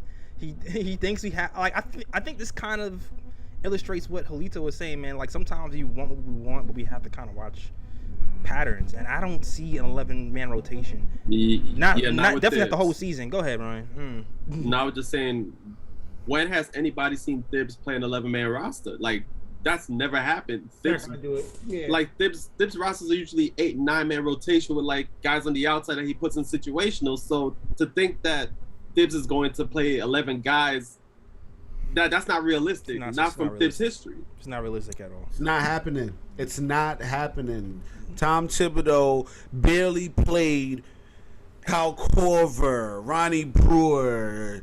Like, yo, and they may not sound like names to you now, but these guys were really good coming out of college. They were really good. Tibbs barely gave these guys opportunities. Jimmy Butler did not play. 8 minutes but like, a game. 8 minutes a game he played. 8 minutes a game. Do you really? And Jimmy Butler is literally like a robot orchestrated Tom Thibodeau player. Yeah, It's not happening, y'all. He's not playing these guys. He's not gonna play them. Yeah, I agree. He's gonna give them minutes here and there, spotty minutes. Tom Thibodeau just literally probably stares at pictures of Kemba Walker and Derrick Rose all day, just like, I can't believe these are my point guards. Right? He's like about Deuce right now. Like, of course Deuce is good. Of course he loves Deuce work, but he got Derrick Rose and Kemba Walker. Right. You think he's worried about a Deuce? That's right right now? Definitely not. So Definitely not. Sorry, I'm with not you. happening, brother. I'm with you. All right. Shout out. He's gonna play 10. He's not going to 11 though. No, he's definitely not going to 11. Unless somebody's hurt. I mean, not even then. It's still gonna be 10. Exactly. It's still gonna be 10. Yeah. Yep. Exactly, yeah. All right. We got another person in the queue. Shout out to my guy Reaper is in the queue right now. Reaper, what's going on, Reaper? You are now live on the show. You're a vet, so you already know what to do. Let them know your name and where you from. Can you guys hear me? Yep. Yeah. Okay. This is Big Reaper calling from Jersey City, New Jersey. Mr. McCullum, welcome to the show. Congratulations on your success and also good show, guys. Actually, I gotta agree with Mr. McCullum about, like, you know, the whole 3C thing. I think is definitely a strong possibility in my opinion, because just because of the way Tom Thibodeau is, and his teams are always like really well prepared. So a lot of times, you know, a lot of teams, especially even teams that know that they're going to be in the playoffs, they take their foot off the gas a lot. They don't, you know, sometimes they don't really start getting serious until like halfway through the season. So I think, you know, Tom Thibodeau and his team, they always take advantage of stuff like that. So I think we're going to definitely overachieve like in the regular season. And so that can definitely mean, like, you know, if things work the way the way they see it working, I definitely see them, you know, winning 50+ games and being like at least third seed. You know, it's and then as far as, you know, with obviously you got the Bucks. I don't think anyone is beating the Bucks next year. With Brooklyn Nets, I mean, it's like with the Brooklyn Nets, was the last time all three of those guys were actually healthy in the playoffs all together in the same season? Right. You probably got to go back like 4 seasons at least before all three of them played in the same playoff. Like, not in the same game, but like at least they were all in the playoffs playing. So those guys are always injured, the Brooklyn Nets. And then, you know, I think we got Sixers this year. I really think we're going to get them this year. We played them really. Although, I think like 2 or 3 of the games we played them last year, we didn't have Embiid, but we played them really tough. I really saw, and then our offense was terrible last year when we saw the Sixers. It was just horrendous. Yeah. And so we were able to play them extremely close. A lot of those games. I kind of think we edged them out this year, especially with all the issues they're having. Ben Simmons obviously doesn't really. They've been trying to get rid of him, so I think they're they're in chaos a little bit, and so I think the Knicks end up edging them out. But yeah, I agree with a lot of the points you guys are making. The only thing is if the defense struggles, that's the only thing. And obviously, if the defense is struggling early, then that means we're probably not going to be 3rd seed. And then I think you're going to see, by midseason, in my opinion, I think you're going to start seeing possibly you might start seeing Grimes or Deuce, because if you look at our starting lineup, it's a nice offensive team, but I don't know, the point guard, shooting guard, and small forward aren't very good defenders. RJ Barrett, I gotta wait to see if he comes back this year playing better defense, but he played good defense last year, but then towards the end of the season it just fell off. I don't know what happened to him, but hopefully he comes back playing better defense. But if we just gotta wait and see what happens there. I do hope it all works out. I agree with what most of you guys say about how it's gonna turn out. So. Thanks, man. Thanks, Reaper, for the call, man. Always like your insight. Always a good call. 100%. Thanks for taking the call. Have a good day, guys. All right. Salute. And Tricky, he said that his question was, if Tibbs plays 10-11 guys, does our defense suffer? The answer was he will not play 10-11 guys. Yeah. That was the answer. He's not playing 10-11 guys. The question is invalid. He's not playing 11 guys. I think our defense will. It won't regress. I think it won't be as amazing. We won't be the second best defense, first best defense in the league. Definitely not. But it won't regress in a way, if that makes any sense. It'll still stay level headed. I think, Raw, you always talk about defense being about effort. You know what I mean? And we got some effort. We got some guys who what do you say, willing defenders? We have willing defenders. Yeah. I think Kemba's a willing defender. I think Evan Fournier are willing defenders. I don't think we lose much on defense. You know what I mean? It's like when you get okay, in the heyday of the Spurs, right? Yeah. No matter what guy joined the Spurs, they accepted that culture, right? Yeah. And so Evan Fournier, Kemba Walker, they're going to accept the culture, which is a defensive culture. So you're going to have that. They're both going to play defense. You're going to see them play defense better than they individually have played before. Yeah. So let's say the Knicks average of giving up 104 points a game last year. They'll probably give up 108. But then again, this year they're going to be scoring about 150, 160. The words in my mouth. So you're gonna it's going to be a net positive, in terms of them. They're not going to be quite, top 3 maybe in the defense, but they'll be top 10, and they'll be top 10 in scoring as well. Yeah, both of our guards average about 8 or 9 points more than the former guard who just left here. That's right. That alone, that's around an extra 20 points a game. That's right. Or close to them. That alone is going to help us on the offensive end. And the Reggie Bullock factor on defense might hurt us a little bit. But if they're scoring the way they're scoring on other teams here, and their offensive fluidity should translate easily. I think the offense is going to come a lot easier for us this year. Yeah. Honestly. Listen, we're finally playing with every single point guard that will touch the floor for us is an intelligent basketball player. Yes. Yeah. That's just going to change dramatically. Not every team can say that. Nope. Not every team has a Kemba Walker and a Derrick Rose backing him. That's crazy, man. I just off of years and the understanding of the game alone. That's right. That changes the game for us. Your point guard is the head to the body, as in most cases, right? We got 2 guys who literally are battle tested. Youngest MVP. Kemba led a team to the second, third round of the playoffs every year in Charlotte. You know what I mean? Mm-hmm. He was the leader of a franchise. Not every point guard had that on their shoulders. You know what I mean? Went to wars against the best what the best player in the, one of the best players in the league, LeBron, every year. That just changes things in you. That gives you a certain oomph that these other teams just don't have. So that alone is going to help us out tremendously, man. And I think Kemba was playing with Cody Zeller. Now he's playing with Mitchell Robinson. Exactly. Facts, I mean, he had Al Jeff, but Al couldn't even he couldn't plant his foot. His feet was so goddamn bad, Al Jefferson. So it's like, you know what I mean? So it's like, Kemba's like playing with guys that are like kind of like the next up. He's never really had that. He hated Boston and OKC. He didn't even touch a basketball out there. He probably didn't even go to OKC. Yeah, Kemba hasn't been to OKC in like 2 years. Like you don't know what's going on out there. We fleeced. We got away with murder this offseason with that. Got away with murder. $9 million. Come on, man. $8 million. $8 million. My bad. I'll try to round up. $8 million a year. But he didn't lose $1. He's still getting all his money from OKC. Yeah, still got his bread close to buyout. Still got his money, So we just adding that to the equation, man. High IQ players, high. I'm all about maturity, man. For me, it's all about like, are these players? How are they gonna be in the locker room?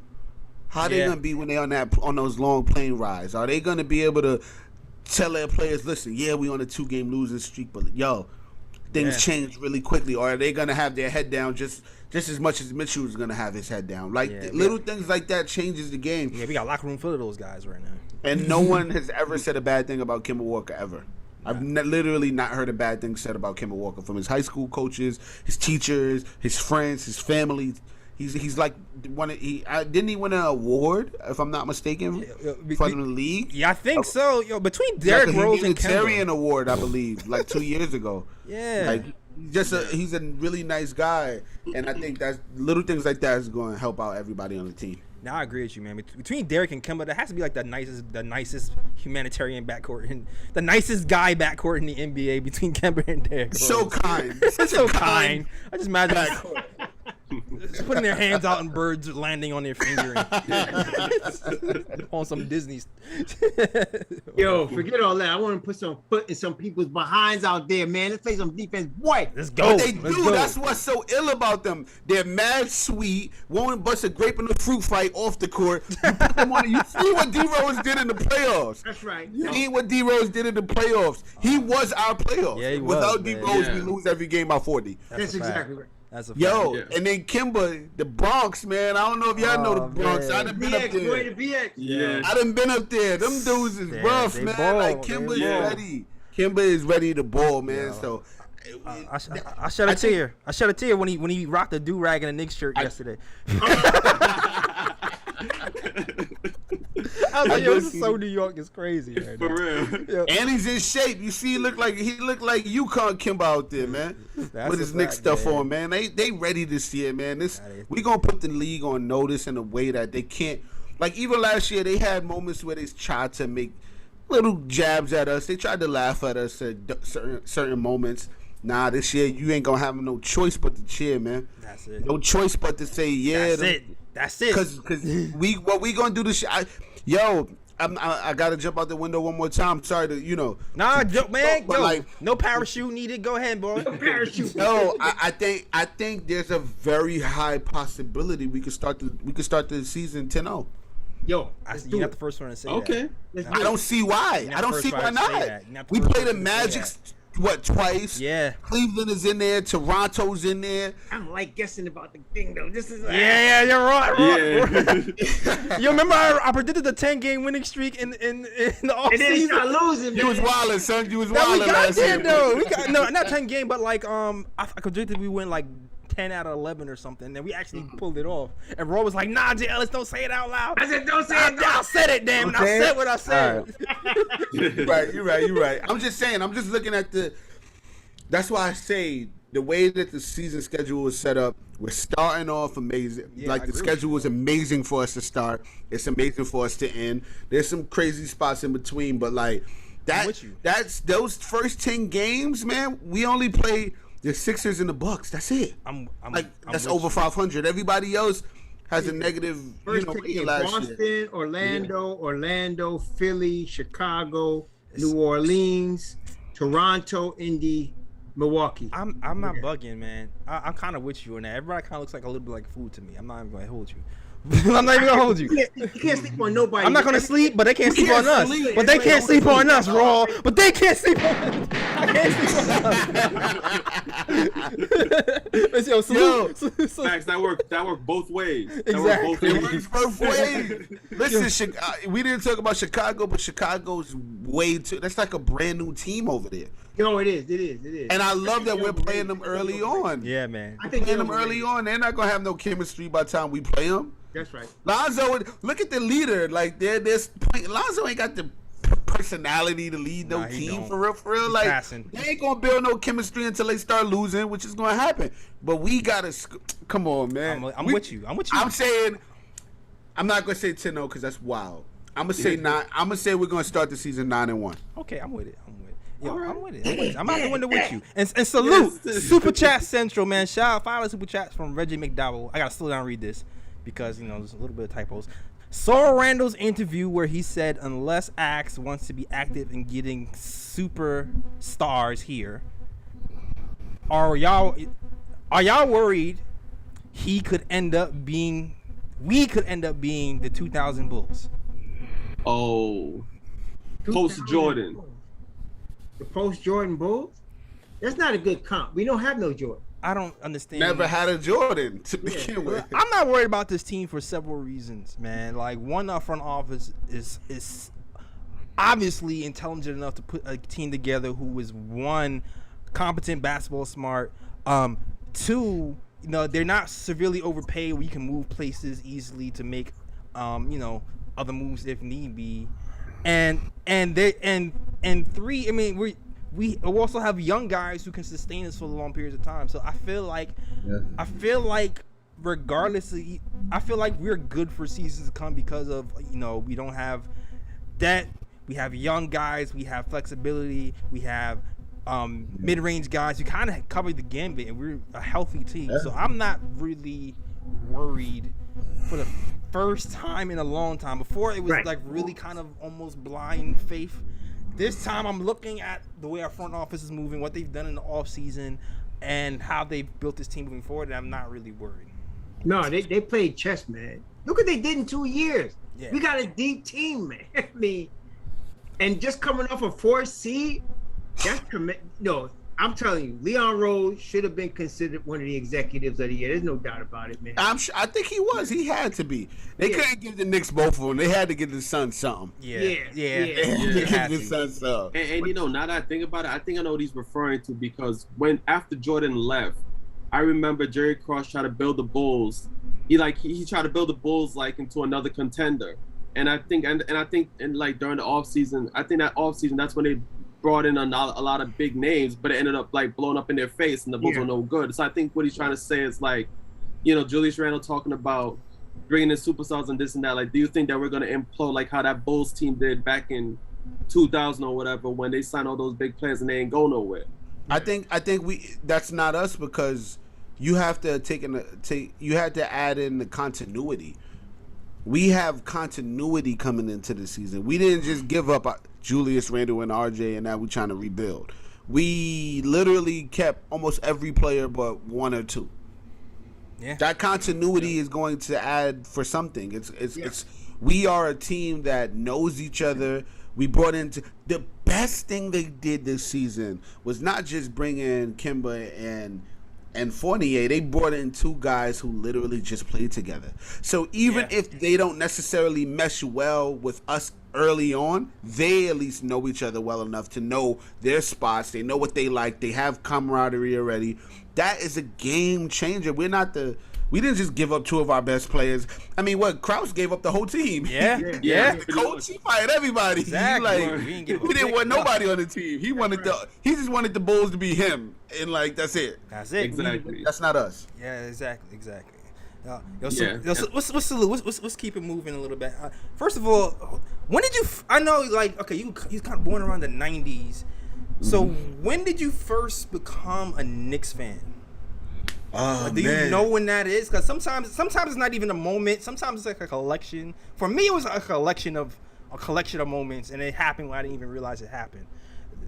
I've always been connected to the Knicks, man. Like whether it was, like I said, I was in a junior Knicks summer camp, and Allen Houston came and talked to us after, you know, and I was just like, it was my first time ever seeing an NBA player in real life. You know, and I thought, you know, I was a diehard basketball fan. I thought NBA players were fake. You know what I mean? When you're like 8, 9, 10 years old, you're like, are they real? Like, is this a real thing? Like, and then, you know, dancing for the Knicks. I danced for the Knicks for 3 years, and I got to see them up close and personal. You know, I got to be walking down the locker room with them, and I'm like, oh snap! Like I remember the day we got Stephon Marbury, and like, you know what I mean. Like there were just so many moments, and then the guy who gave me my first acting job ever was Spike Lee.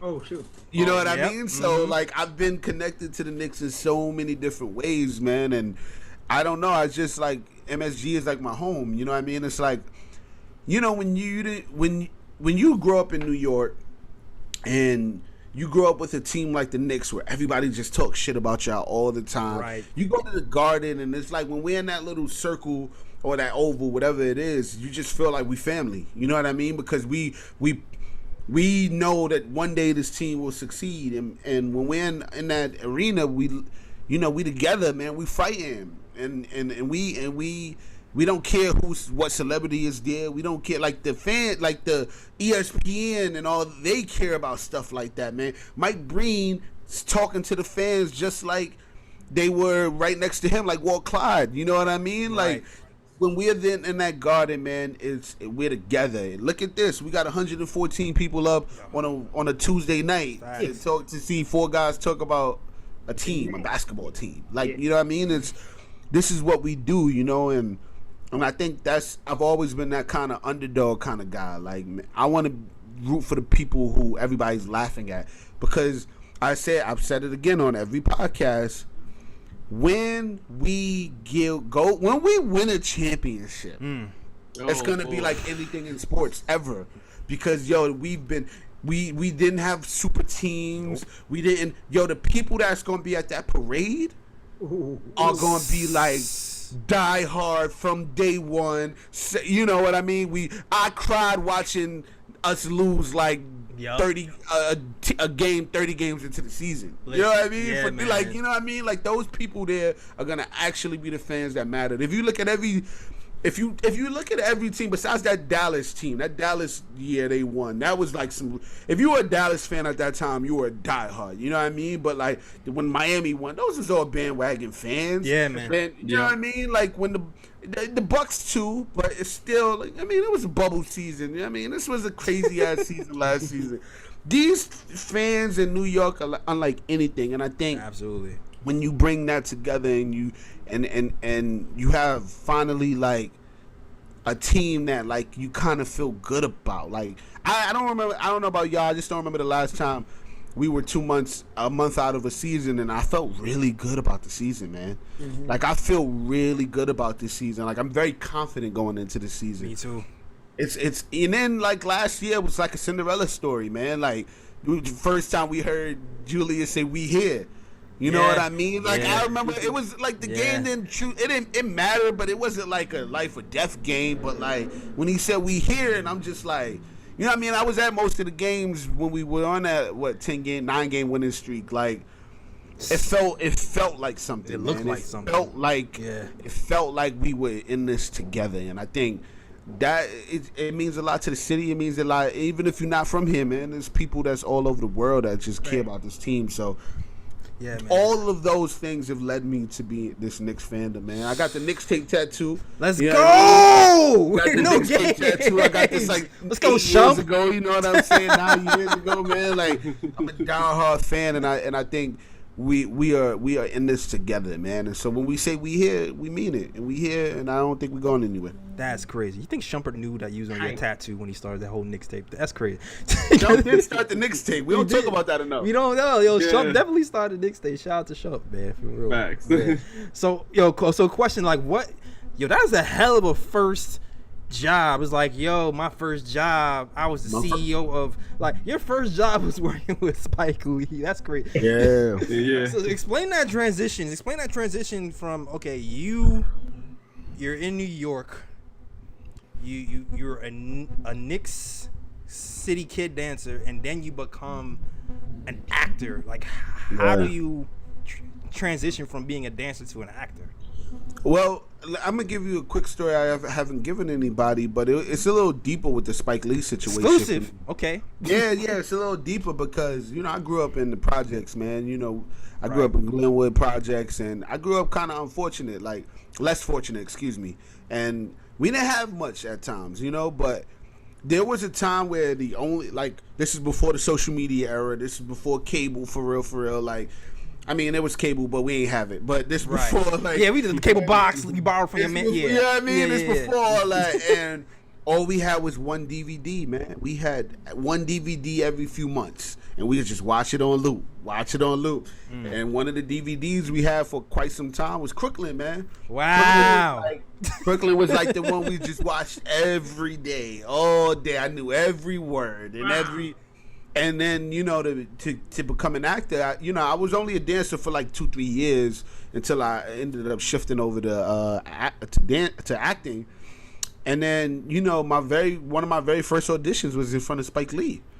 And that was just like crazy to me because, when you're growing up, you don't necessarily think that, like, it's possible. Some things are possible. There's some people, there's some people in my neighborhood who probably never left Brooklyn. You know what I mean? They don't even think Manhattan is possible. More or less, being on a screen, being in a movie is possible. But I'm forever indebted to Spike, man. Spike has given me an opportunity time and time again. I was in the 20th anniversary commercial for the Jordans. You know what I mean? Mm-hmm. And like Spike has always given me opportunities, man. I'm so grateful. But it's just so crazy how, like, this is one DVD I'm watching every day, and then all of a sudden I become a Knicks fan. Spike is in my directing time and time again. We're friends, and we're at the game sometimes. Like it's very surreal, but it's cool at the same time for sure. Man, it is surreal. Even many y'all don't know. Like early on, KOT, we actually did have like a Spike Lee interview, which is very wild to me. So I understand. Wow, that's deep in the crates. Shout out to Kathy who pulled that together. KOT originator, OG Kathy, man. Shout out to that. But I can imagine being a kid, a New York fan, having all that happen to you in the 2 or 3 years span. That's just a lot.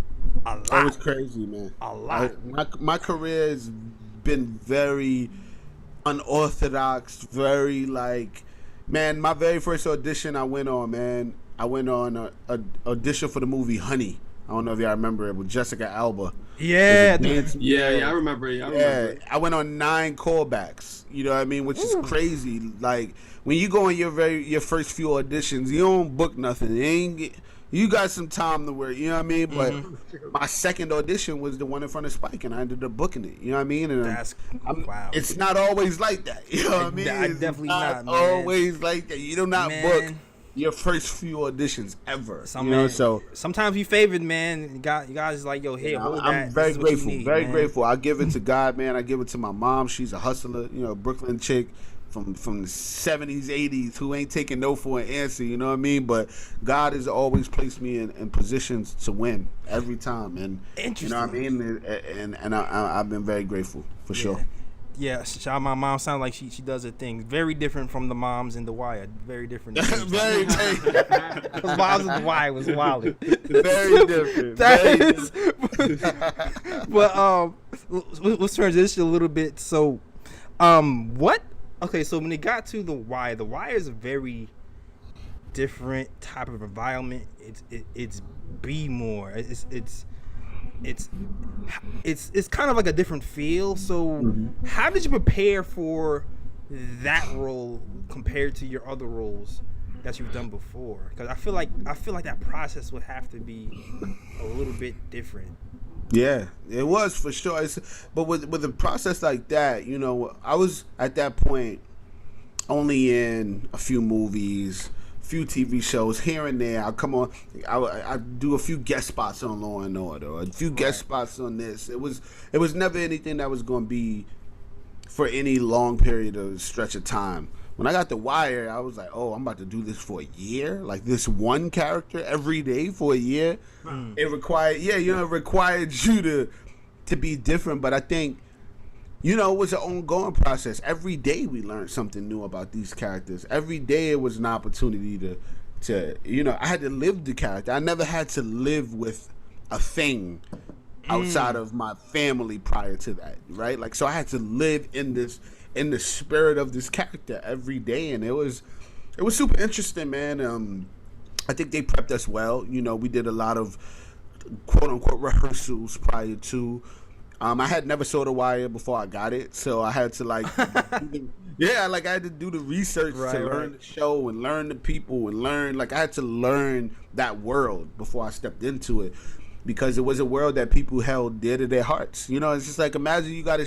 This is what people don't realize. Imagine you got a show you watch every day, then all of a sudden they say, "Yo, we're gonna go left field. We're gonna take away the main characters that you all love, and we're gonna put some kids as the main characters."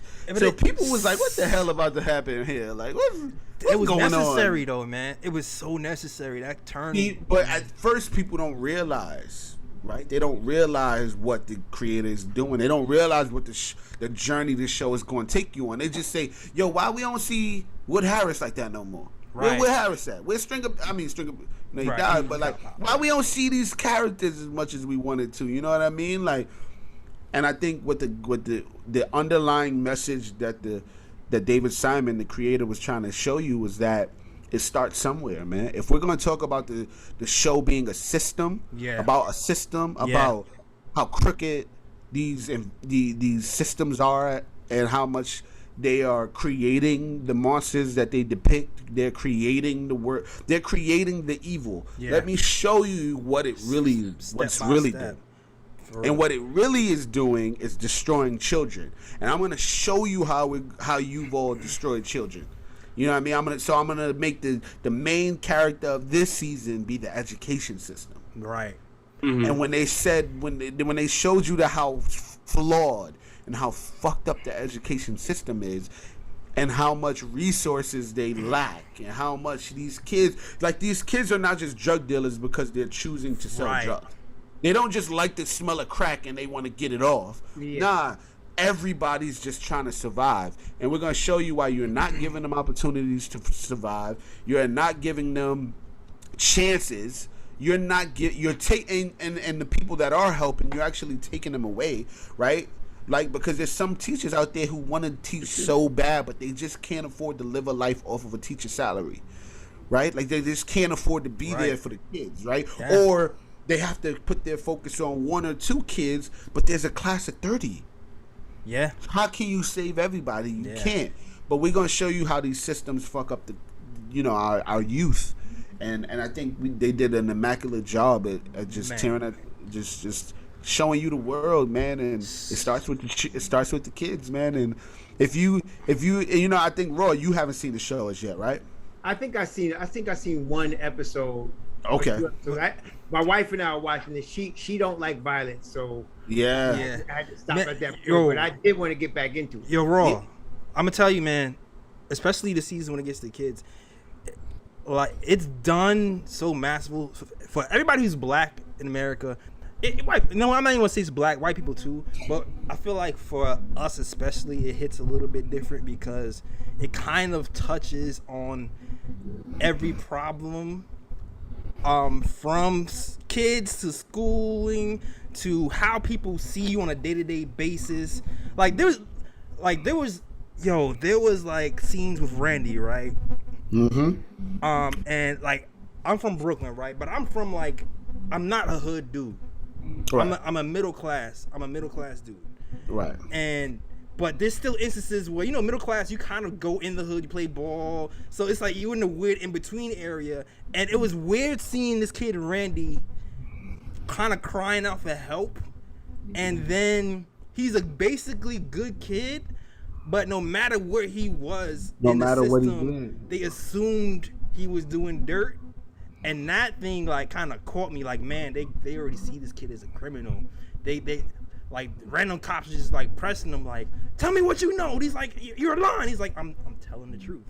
Like the nuance. That Wait, JLS, let me give you one better. What about the other character who was from from his parents were addicts, his family was addicts, from a horrible situation, Dookie, from a horrible situation. And because of the rule, the system in school where they said, no child left behind, right? Right. He had his teacher who was there supporting him, helping him, trying to do his best but they said, no, you're going to high school because you've aged out now. And now he lost the guy who was there helping him, and now he's in high school where it's ain't nobody caring for you as much as these elementary, these middle school teacher, right? Like it's so many instances where these kids were crying out for help, and nobody heard them because nobody cared. And even the people that did care, they didn't have the resources enough to care, or they cared a little bit too late. Right. You know what I mean? Once you became a snitch, it's hard to save you now. I can only be with you from 8 a.m. to 3 p.m. I can't be with you after that. And it's sad because he didn't even know what a snitch was. Like he was like, "Wait, am I snitching? Is that like?" I didn't know. He didn't know, right? So there's just so many instances where these kids were just they failed them. They dropped the ball, and unfortunately, that the show's been off almost 12 years, 13 years, and it's the same situation happening. But that's what I'm saying. I honestly, for the education, what I look at with shows like that, because I worked in prisons for a long time. I worked in prisons. Right. I dealt with people in projects for a long time. And so I kind of already seen all of that. I just hope that there are people that get educated enough so that they would do something to make a change. I mean, most of us understand this exists, and even most of us understand how it comes to be. Mm-hmm. But the people that can make a difference either don't care or don't want to know. And so when I look at something like that, I'm hoping that somebody that can make a difference actually does something.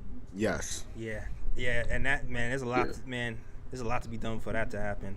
That takes money, politics. That's a whole nother different conversation. I'm gonna stay away from that. That's a whole different 3-hour conversation. I'm gonna get to my jail or soapbox. But I'm with you, bro. But interesting. You know what? Another question for you though, cause it's funny. Like I actually went to school with somebody who went to Baltimore, and she was actually an actress too. And she was just like, "Yo, Jay, they snatching up everybody in Baltimore." And putting them in the wire. She was like my homegirl, Nene in there, my homeboy Peanut. He's the Peanut. If you watch Wire, you need to get the Peanut joke. My boy Peanut's in there. Yeah, everybody's in there. So like when you were on set, I like my question to you is like, how was the set? Because you're interacting with are you interacting with more people who are not actors on a day-to-day basis? And is wild stuff happening, or is it like, oh, we chill because it's a work day type of thing? Like, how does that dynamic work? Nah, we that was the thing about David Simon. He wanted it to be as authentic as possible. He's like a true Baltimorean through and through. Like, so he did everything he can to get, Baltimoreans in that joint. And we shot every scene that was outside in the middle of the Baltimore streets.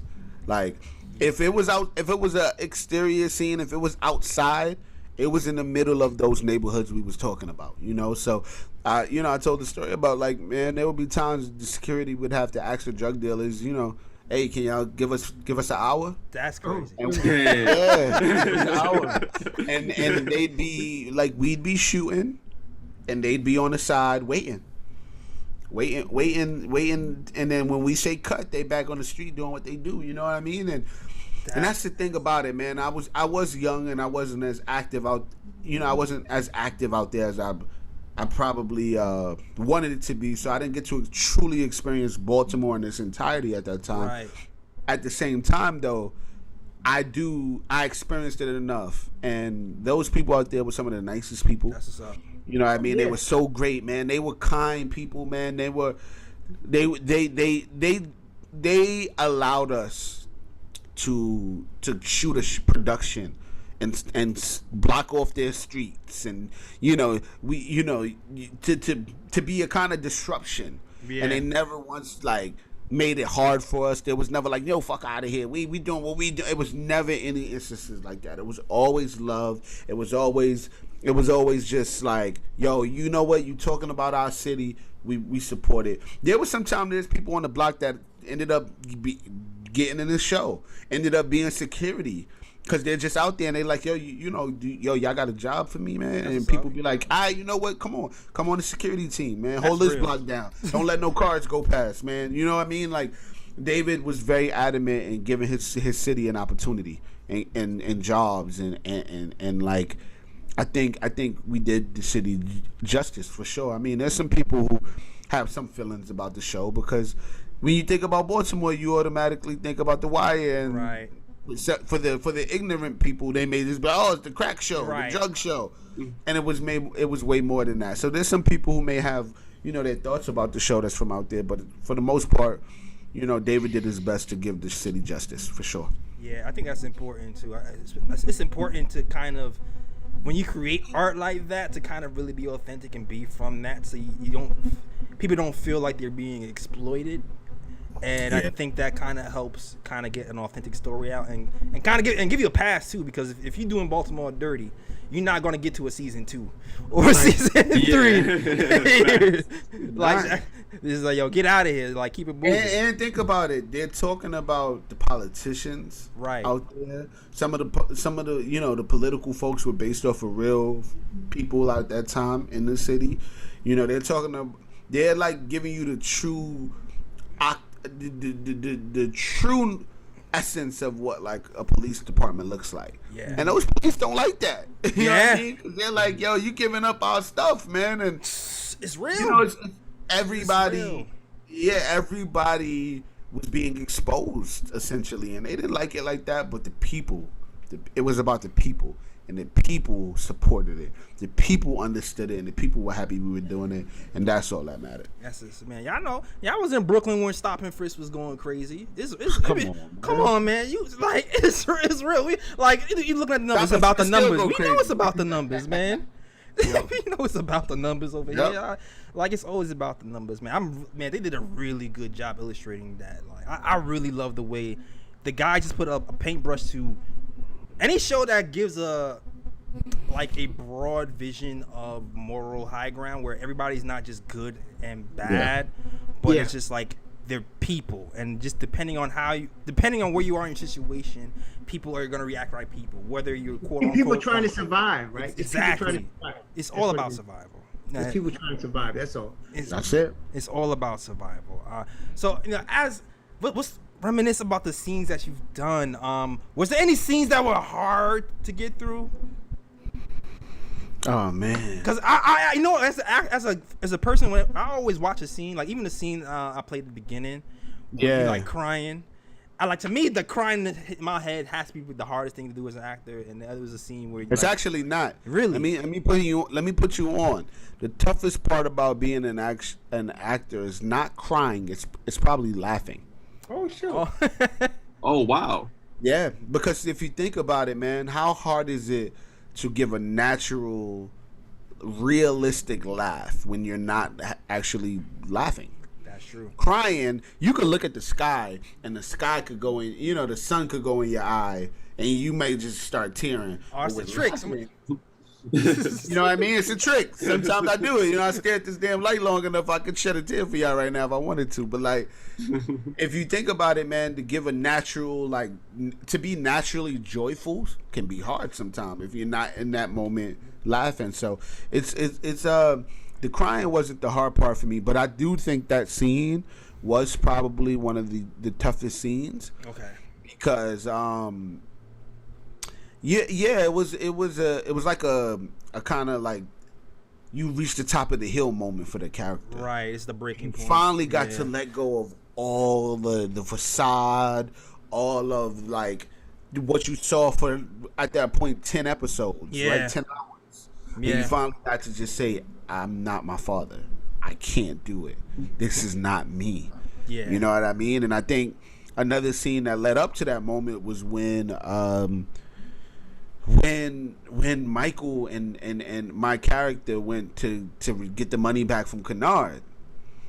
If you remember.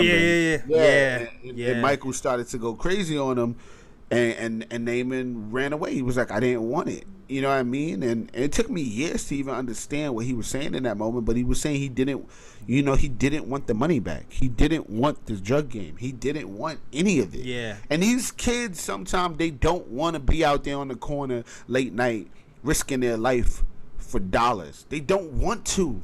They have to. Yeah. They have to. They have no choice. And with their in their minds, they think they have no choice. And I think, to play that character, that wasn't my experience in life, but that's a lot of my friends' experience. You know what I mean? I was at that point, I was still living in the projects, so I'd go home and watch these guys live the life I was portraying on TV, and it's unfortunate, man. So those scenes were definitely tough. Crazy and dynamic. Yeah, it was so crazy, man. But those scenes are definitely tough, man. Anytime you give a voice to some people who don't have it. You sit and you it's a certain weight that comes with that. It's a certain it's more at stake. And with knowing that there's more at stake, you put pressure on yourself to deliver, and I think we did that. Yeah, really good job, man. Definitely felt that scene, which is why I was like, oh, this is a good scene to open with. Pivotal part of that show and your character, man.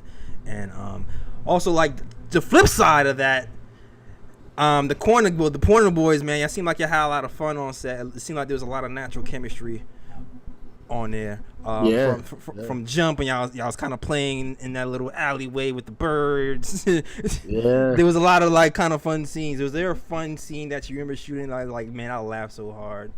It was the scene. I don't know if you're gonna remember it, but it was a scene where we were talking about Chris and Snoop turning people into zombies. As the kids, you talking about they really killing them. But we were sitting there, but people don't realize that day it was like 20 degrees outside. Oh shoot! So we're like freezing, but we were portraying like in the summer, fall. You know what I mean? And we had short sleeves. Oh, that's crazy. Man, it was crazy. But like that day, it was because at that point. It was probably like episode 3 or 4. In the beginning, it was at night, right? It was it was the night scene. And in the beginning, leading up to that, you saw the boys together kind of every day, every scene. There was all 4 of them, and then eventually they all start to go their different paths. That was like one of the last scenes where we like were all together, all 4 of us, and it was like anytime I got to be with my brothers, man, it was always fun. It felt like summer camp to me. You know what I mean? I was on a movie set, on a TV show set all day with my friends, with people, and we're laughing about Anchorman that just came out, or we laughing about, 40-Year-Old Virgin, classics, reenacting the scenes and shit. It was always a good time. So that's the one day I can remember, because after that it came very far in between, but that was one scene that I was like, we had a blast doing it, even though we were freezing cold, like our fingertips was catching frostbites and shit, but it was definitely a good time. Yeah, do you still keep up with those guys? Like, yeah, it's my brothers, man. It's my guys, man. That's my guys, man. They all, we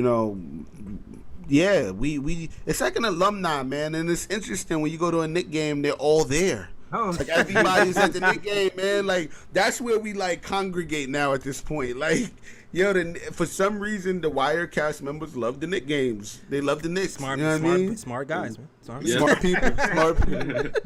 But every time I see any of them, it's like when you go to a college and then you leave and you're a part of a frat, you know what I mean, and you see your guys, and it's even if you haven't seen them in years, you see them and it's love, you know what I mean, and we still have that.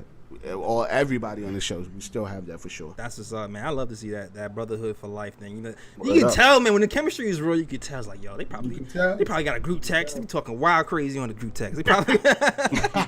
Nah, we actually just started a group chat during quarantine. You see? Crazy. Because we didn't have a group chat back then, for 10 years, and then quarantine here, we was like, yo, we should start talking more because we don't talk enough. You know what I mean? That's a it's fact. special though. Nah, that's a fact, man. I'm loving this conversation. Shout out to yo, if you're not feeling it, I know you liking the channel. If you like the channel, please like and subscribe Word up. to the channel, man. We talking to the legendary star from The Wire, Oh, Achille cut the it out, B, man. Cut it out, man.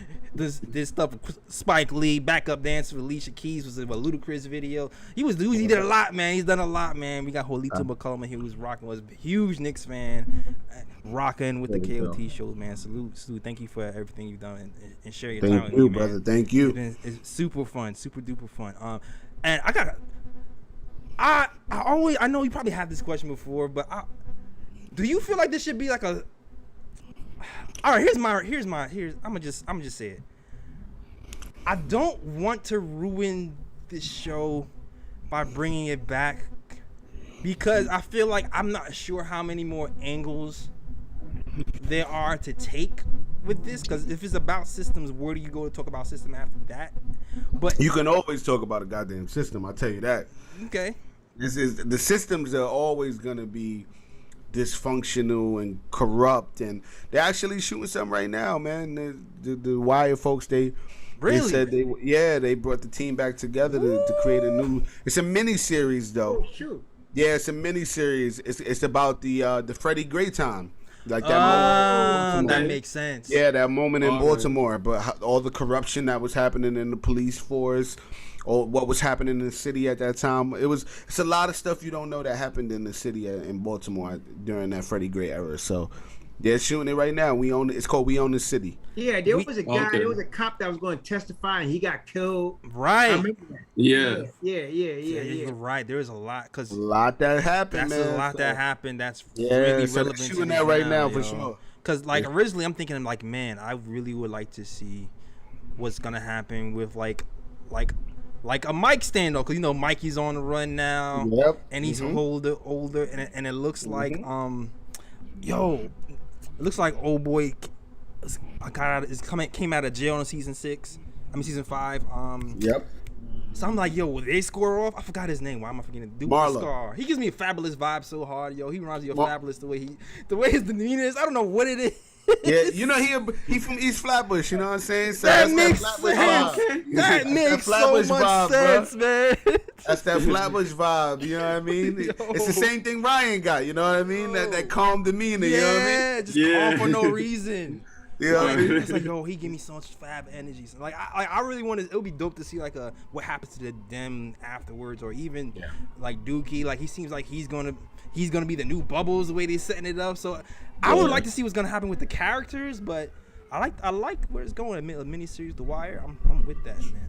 Yeah, the miniseries is not about it's from the people who created The Wire. Okay. Yeah, it's nothing about The Wire, but it's the same thing, man. We're talking about systems, how corrupt they are. You know, the basis of it is the Freddie Gray moment, but like we're just talking about the true like corruption of it all. You know what I mean? And because of that, it's gonna lead for some TV. But I think, you know, man, I'm not a fan of remakes, man. I'm not a fan of messing with the classics, man. Like it's touchy. Don't mess with the classics, man. Just leave them alone, man. Like, you know, I'm happy for some of the remakes, just off the fact that they are giving, you know, some people of color opportunities. But outside of that, I'm just like, leave stuff alone. Like, stop touching it. You know what I mean? Like, I don't know if we need to see a part 3, 4, 5. You know, like, just leave it alone. So I highly doubt David Simon will ever touch The Wire again. But if he does, I mean, hopefully it's done well. And if he doesn't, then it's good, man. Let people go and watch those 5 seasons and relive it every time they want to, man. We don't got to redo it. You'll definitely watch that, man. If you haven't watched it, it's a masterpiece. Definitely watch it. Wrapping up, only a couple of questions. I got 2 more questions, really. And okay. I know it's been it's the longest Knicks talking. Is this like y'all longest episode thus far? Yeah, for real. Yeah, it probably is. Is it? How long have we been going? How long have we been going? It like 2 hours about. 2 Almost hours? 2 hours. We've done 2 hours before. We've done 2 hours. Have we? Okay. Yeah. In the past. In the past, we're all early days, okay. bro. We done 2 hours. Well, I'm honored that y'all chose this episode to rock with me. Yeah, so man. I'm honored that you're here with us. Favorite character off The Wire? Oh man, favorite character. I would have to say Wood Harris, Avon.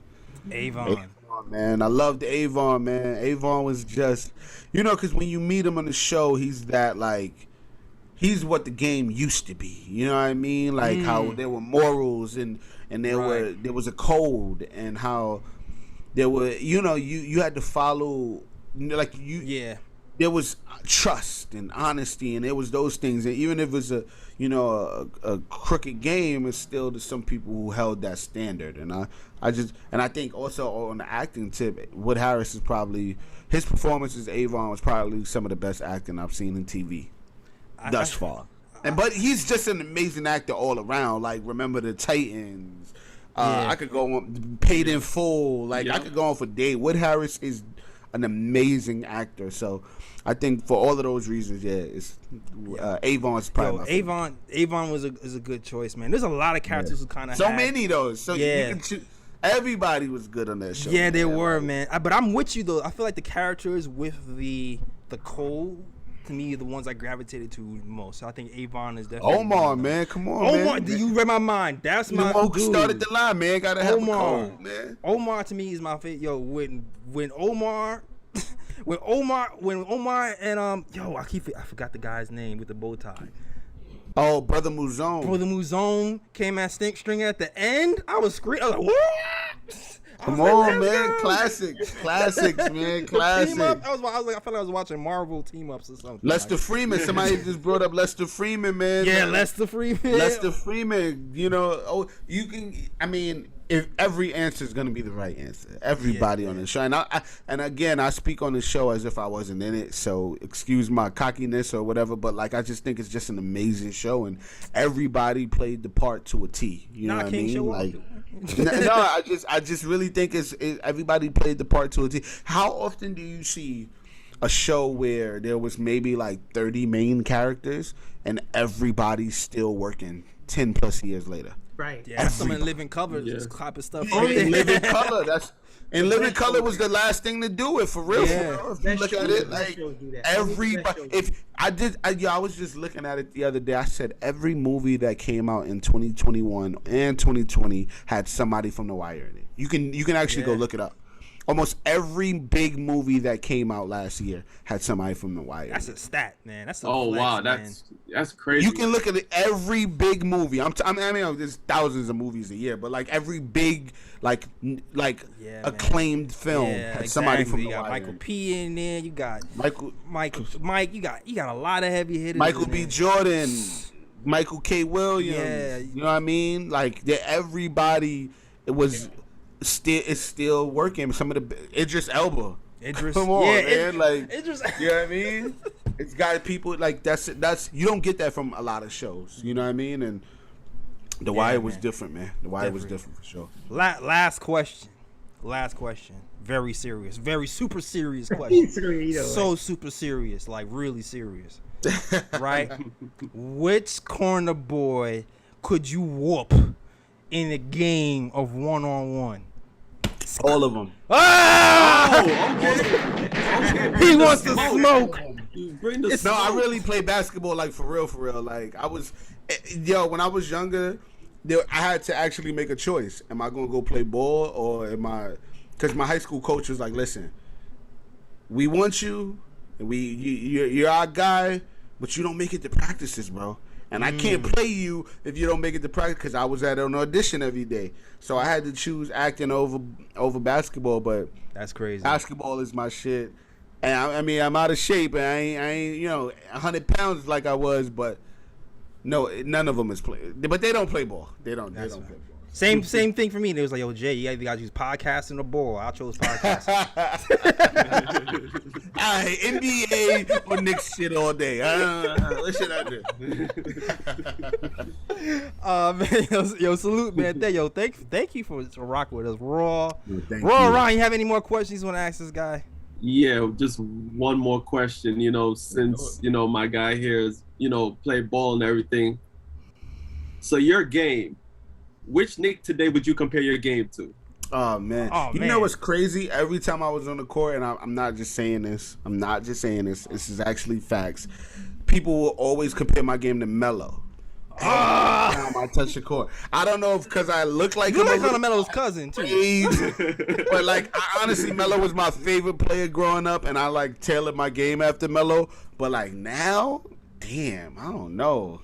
If I could say like who, I don't know. Maybe. Maybe. I mean, of course, I gotta say Julius, maybe, just because he's like an all-around player. Like, he does a little bit of everything. Okay. And that was the thing. I wasn't never like the best shooter in the world, but if you leave me open, it's going in. It's going in. I was never like the most aggressive, but like I was really good at a little bit of things. Okay, all and, right. You know what I mean? So like. Probably Julius, but you can give him 15 and some right. defense. I see what you're saying. Yeah. My defense is on the point, and I see the floor like fucking. I see the floor like Steve Nash, and you know what I mean? Like, All right. I see the floor like that. bro. Yo, quiet money, promise. chill, son, chill, quiet, but he's it's all fast. Yo, quiet money. I trust me, bro. I don't be just capping. Like, of course I'm not tall, nor am I like, you know, like I said, 100 pounds lighter. But we go to work over here, man. I play ball for real. All right. All right. Yo, One day we gotta have a KOT. You know what I mean? A open run one day, man. yo, What's up? listen, Julito. We started the KOT show in 2015, right? Damn. 2016. We wasn't on YouTube. We was just on SoundCloud. Wow. We was just on SoundCloud. I didn't even hit YouTube till like last year, and that's I was like, oh, Okay. I should have done this earlier, right?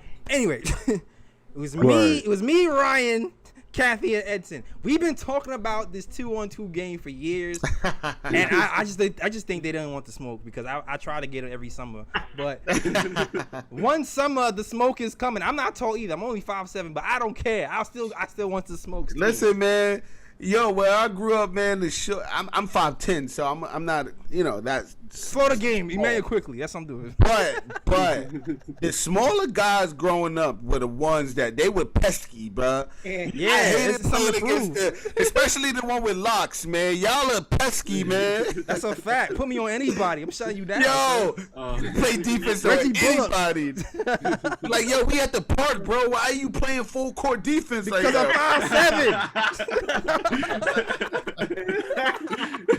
Why are you playing picking full? you Why up, do you sir. got knee pads on, I'm picking fam? you Why up, you got sir. an arm sleeve on, Where's bro? my headband?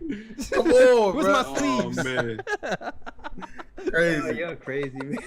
Word. But matter of fact, though, Jay needs to get an Edson and Kathy because either way, Jay was gonna be on my team anyway because it was like Scorpios versus Leos because Right. me and Jay's a Scorpio Right, and right. Edson Right, and that's Kathy's right. a Leo. So I was like, either way, it's like Jay's on my team, so I was like, I'm not worried. Yeah, I'm not worried. Exactly. I'm You not have to worried. Edson and Kathy. You got to talk to Exactly. both of them. Exactly. His That's name is Ryan hilarious. G. So you know what the G stands for. Word So up, how's it word work? up. Gun. That's what that mean, the gunner. Exactly. Yep. All right, man. Yo, salute, yo. That's our show, man. Thanks for watching, man. Julito, plug anything you need to plug. Hey man, just check me out, man. Everywhere you can find me at I am Julito on all social sites.